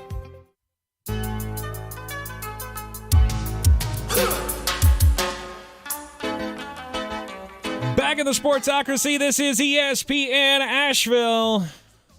It's time for the most important message of the day. Jeremy Greene. Don't do crimes! The first example of the day is what? Mine is, did you keep the I mean, I don't want the EDM version. Are you sure? Of X-Files, but did you keep my music up? The United States military is allegedly in possession of a shocking UFO video. Oh, yeah? There is a whistleblower that claims in 1964 there was an incident. Retired U.S. Air Force officers Lieutenant Bob Jacobs and Major Florence. They both claim they saw a video. A 1964 incident in California that showed a saucer-shaped craft circling an unarmed dummy warhead. And then out come 4 beams of light. And they disarmed it from the ship. And that was never detonated because they had taken the radioactivity out of it. It couldn't deploy itself. Mm-hmm. Nobody else will admit that they saw this. And this makes me ask a question. Why are there so many people? And these stories always go the exact same way. 2 people saw it. Nobody else will acknowledge that it ever existed. Mm-hmm. Okay. I'm going to draw a parallel, and it's going to be a difficult parallel to understand. Somebody got a picture of Drake's goob. That was seen by 500 million people in 45 seconds. Mm-hmm. You're telling me we have a video, and it's in the hands of the military. I don't care. All you need, 1 set of loose lips. That's it. We've had a video of an incident that happened 60 years ago. And you're telling me that never came out. It would help if you didn't have another video playing in the background. Spooky. Tank got a new computer and doesn't know where all the buttons are. Shut up. Don't need your mouth. Okay, like, And here would be my other question. Okay, so if they did that in 1964, why have they never done it again? Now we have all these things and all these warheads and all these things, but they've never again felt the urge to go. Just like we've got 1,000 pictures of every high schooler you know on their stupid Insecure-gram, but we've never gotten a clear picture of the Sasquatch. Nope. He's not photogenic. I mean, what does he blur every camera that takes a picture of him? Absolutely. He's electromagnetic. You didn't know that? That's why you can't ever get a good picture of him. You just say these things to irritate me, don't you? It's cryptid lore.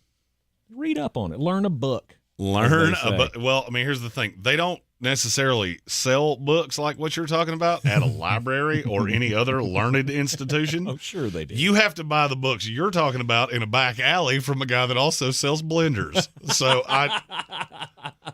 take my supplements. They're great. Yeah, you know who would give you a book like that? The guy that was trying to sell you that rock. You didn't even ask how much. You didn't even ask how much, man. I don't want your freaking rock. Go elsewhere. Oh, that is still top 5 funniest stories ever been told. Yeah, if you don't know the story, so I went to a gas station down in South Asheville one day. Actually, this was East Asheville. This is over by the mall. Went to the Shell station to buy some ciggies and came out, and some dude started trying to sell me all the great rocks that he had found. No. I saw you pick that up over there by that construction site. That's not, it's not rubies in there, bro.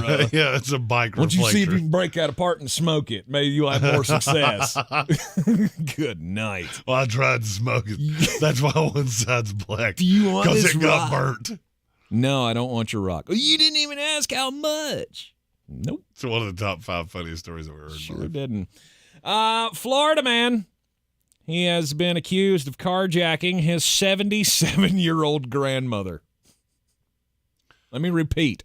A Florida man is accused of carjacking his 77-year-old grandmother. Oh, Billy.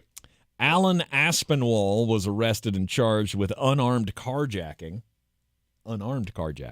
domestic battery on a person 65 years of age or older, and theft from a person 65 years of age or older. Carjacked his grandmother on February the 6th. The Lake County Sheriff's Office said that at 10:15 p.m., authorities responded to a home in Leesburg, Florida, about the battery and the theft. And when they arrived, Aspinwall's grandmother said that her grandson asked her to unlock her car so he could grab something from the trunk. When she walked outside to make sure that the car was unlocked, Aspinwall allegedly ripped the keys from her hands, pushed her to the ground, and drove away. After he stole the keys and he got his grandmother's car and fled the scene, deputies said the 77-year-old woman had injuries consistent with her statement, including a small cut on her finger, a laceration on the top of her hand, and another on her forearm. The weirdest part about this story is how he decided to make amends. Did he give her 2 crisp $1 bills on her birthday? He did. He may have. He may have slid it inside the 4-page letter that he wrote her to apologize. While in police custody, this is how he wanted to make amends with his 77-year-old grandmother by penning a Dear Grandma letter from jail. I'm so sorry that I carjacked you. Did you happen to read the letter? I have not read it in its entirety. I got a snippet of it. He said that the reason that he carjacked her was because she didn't even ask how much. If you would like to know, this story is posted up on foxnews.com under the U.S. section. You can find it there. And yes, they do have the entire 4-page letter that you can read photocopied on the page. Grandma, you have given me a check for the amount of the years I've been alive for all these years. Now I am 46 years old, and I wanted to use my birthday money to buy a crack rock. Absolutely sad. It is the Sportsocracy. This is ESPN Asheville, 92.9 FM, 880 AM, and 1400. Coming up after the break, we'll fix another team Arizona Cardinals next. Suffer from arthritis are getting real pain relief with exciting biologic therapies at QC Kinetics. The success rate is there, and there's no better way to treat yourself when it comes to dealing with pain. Meet Tyler Vale, co-founder of QC Kinetics, who says they can't cure arthritis, but they can treat the pain. If you think of the tide coming in and out on the beach and what it does, it erodes the sand, right? Can't stop the tide, but eventually when the sand or the beach gets bad enough, we backfill that beach with sand so that we get generations of enjoyment with that beach again. And the same thing happens with your knee or your shoulder or your hip or your back. We want to backfill the problems that have happened to this point. I'm not stopping the tide, so I'm not stopping the arthritis, but I want to get generations of enjoyment out of those joints again. Call QC Kinetics now for your free consultation. Learn more about how restorative biologic therapies can get you real and lasting joint pain relief. Call QC Kinetics, 826-333-9517. That's 828-333-9517. QC Kinetics, 828-333-9517. Woody and Wilcox. All the holidays are pet holidays now.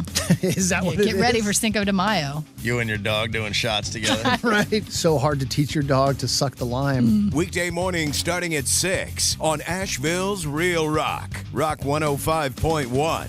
Don't miss huge savings on better sleep during Mattress Firm's President's Day sale. For a limited time, shop in store to score a Sleepy's Queen mattress for only $89.99. That's over 60% off and the lowest price ever. So hurry in today. This deal is only here while supplies last. Texting enrolls you into recurring automated text messages. Consent not required to purchase. Message and data rates may apply. Hey, Dan, how you doing? Haven't seen you around the gym for a while. Yeah, I've really fallen off. Since I turned 40, I just don't get the results I used to get. Could be lower testosterone. Lower T? Yeah, I went through it a while back. Once you hit 40, your body has less free testosterone. I got Nugenix Total T, and it's made a huge difference for me. I've seen that on TV. Is it for real? Oh, yeah. The patented key ingredient is something called Testofen, which helps boost free and total testosterone levels to help you trim up and stay lean. And it's made a difference for you? Man, I feel like I'm in my 20s again. At work, in the gym, and in the bedroom. Are they still giving out complimentary bottles for people to try it for themselves? Yeah, you just need to send them a text. Text TAP to 321-321 right now for your complimentary bottle of Nugenix Total T, the #1 selling testosterone booster at GNC. Plus, text now and we'll include a bottle of Nugenix Thermo, our most powerful fat incinerator ever, to help you get back into shape fast. Absolutely free. Text TAP to 321-321. That's TAP to 321-321. If you're looking to buy, sell, or invest in real estate in the mountains, you need to call the agents at Clarissa Sells WNC, brokered by eXp Realty. Check us out online at clarissasellswnc.com. Download our free app on Google Play or the App Store. Type in Asheville Home Search. You'll be able to connect with our team and see all the available homes for sale in our area. For more information, contact us today at 828-774-6343 or clarissasellswnc@gmail.com. The best season of the year is here. Tailgate season. Monster Brewing presents this season's MVP. The Beast Unleashed. With 4 bold, familiar flavors. With 0 caffeine and 0 sugar. Beast Unleashed is your new pregame ritual. With white haze, mean green, peach perfect, and scary berries, there's a flavor for every fan. The Beast Unleashed. 6% alcohol by volume. Unleashed responsibly. Must be 21 or over. Beast Unleashed available at your local retailer.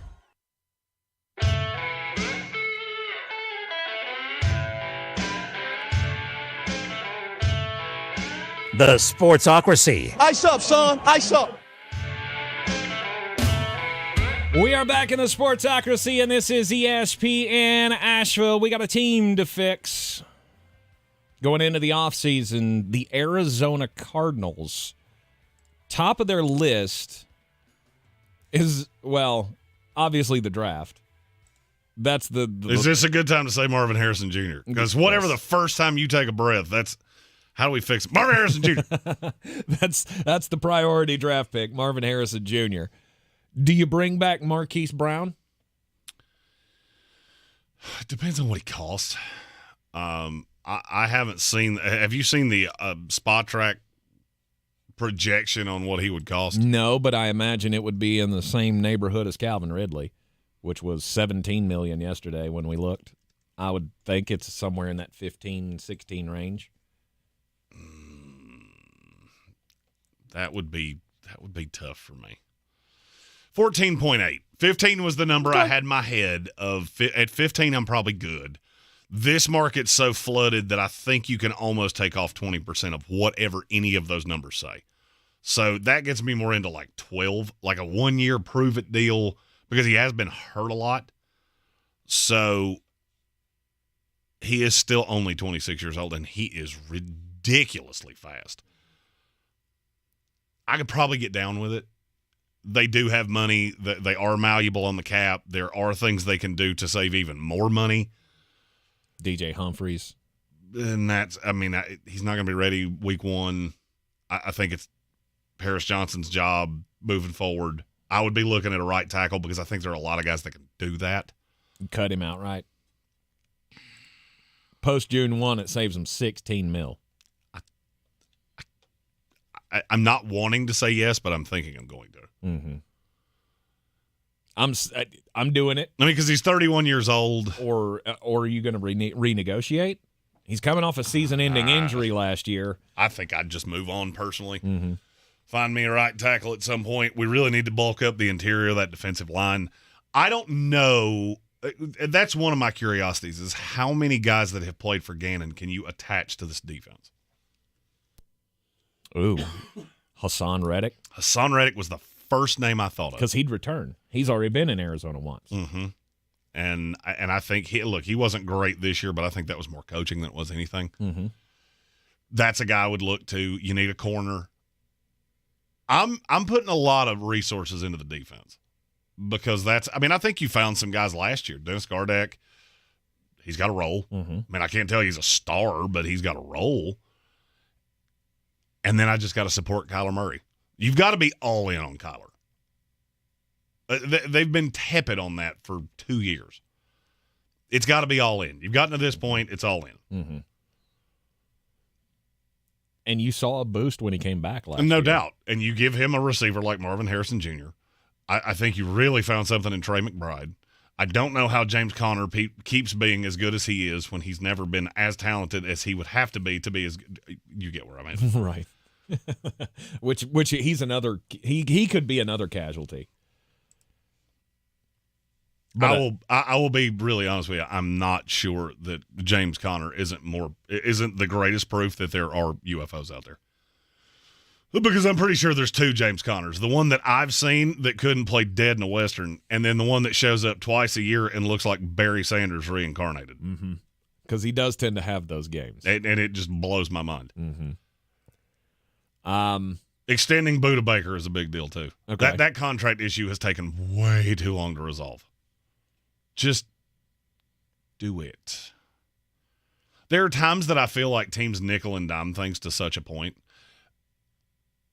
There is a merit to looking at a guy and going, I know that is a linchpin piece of my defense.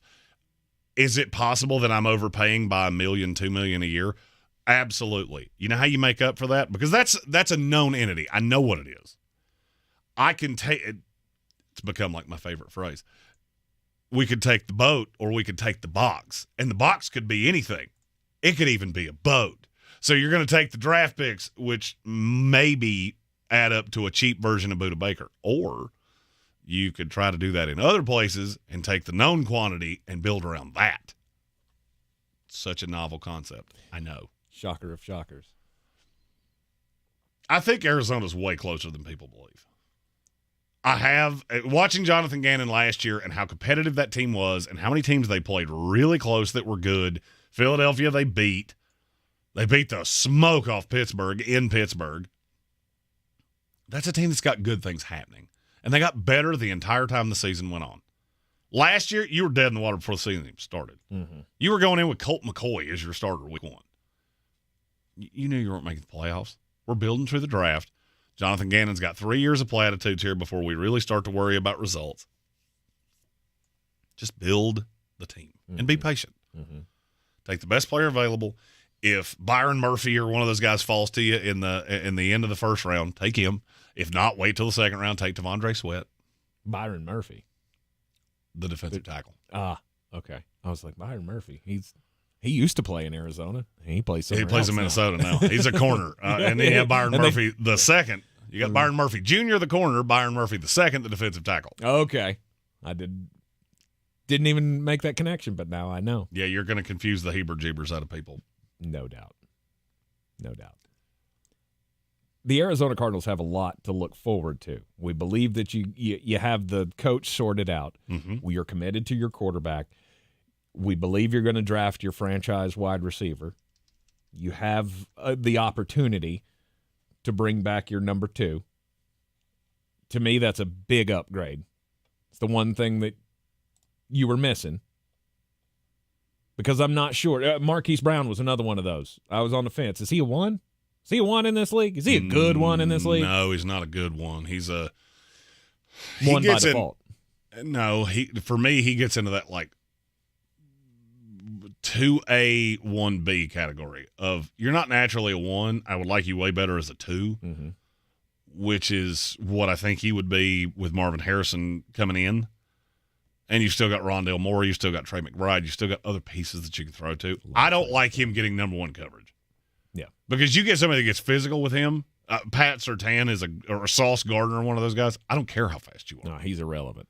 They're going to completely neutralize you unless you get a clean release and you just run by them. Because if they get their hands on you, you are doomed. So I like him with second coverage. As you should. Getting the defense under control is obviously what he was brought here for. Jonathan Gannon was brought in here to fix that defense. And as we've seen so many times, you cannot be a head coach on the defensive side of the ball and that be a bad side of the ball. It's been the thing that has bitten every defensive coach. When you have to focus on being the head coach, something happens to a defensive game plan. I felt like the Cardinals' defense at times played great last year, and they were not very talented. You add talent to this, maybe another year to figure out where some of these pieces fit in. I mean, are we still playing the Zaven Collins game? He has a role. I'm not a huge fan of just throwing a baby out with the bathwater unless you have a better solution. Now, if there's a guy in the draft that you love and you need to get him some reps, okay. We can move off Zaven, but I'm not doing it just to do it. Mm-hmm. And for me, that's not in the top 8 of biggest needs on this team. You can't knock out everything in a year unless you've got $100 million in cap space and 6 picks in the first 2 days. Which, oddly enough, Washington is pretty close to that. Can they be a contender for a playoff spot next year? Yes. I agree. It'd take a lot, but actually it wouldn't take as much as you think. Need a good offseason. They're in the NFC. There you go. Need a good offseason, and I trust in Monty Austin for it. Yep. You're in the Sportsocracy, and this is ESPN Asheville. Back with you tomorrow at noon for, it's just an off-season Friday, but we'll have fun regardless. This is your Exergen Tempo Scanner weather forecast on ESPN Asheville. We've got some great weather on the way here once again as we hit on through today. Tomorrow, not terrible, but a few showers and a little chillier by the beginning of the weekend. So enjoy the blue sky today. Low 60s with a gusty breeze. Tonight, mainly cloudy, milder upper 30s. Tomorrow, mainly overcast, high near 60. Showers coming in after midnight tomorrow night. They should end early on Saturday. Then much chillier weather Saturday afternoon, partly sunny, breezy, 45. From the Weather Channel, I'm meteorologist Ray Stajic. Get ready for our 2024 iHeart Podcast Awards, presented by The Hartford, live at South by Southwest. March 11th, we'll honor the very best in podcasting from the past year, and you'll help decide who wins Podcast of the Year. Vote now at iHeartPodcastAwards.com. YouTube is the streaming partner of the 2024 iHeart Podcast Awards, and we'll be honoring Rotten Mango with the Innovator Award presented by YouTube. Tune in live Monday, March 11th at 9 p.m. Eastern on iHeartRadio's YouTube channel. You won't want to miss this. Wake up. Breakfast. And Nature Made vitamins. Whatever your morning sounds like, Nature Made fits right in. Whether you're looking for vitamin C or a multivitamin to get key nutrients, we've got you covered. Now that's a good morning. We take care of you so you can take on your day. Start your day with Nature Made, the #1 pharmacist-recommended vitamin and supplement brand. Based on a survey of pharmacists who recommend branded vitamins and supplements. The Sportsocracy. Take all this, burn it, okay? Gasoline, kerosene, either one. Burn it. From the Angell Studios, this is ESPN Asheville, WPEK, W225CJ Fairview, WMXF Waynesville, and iHeart radio station.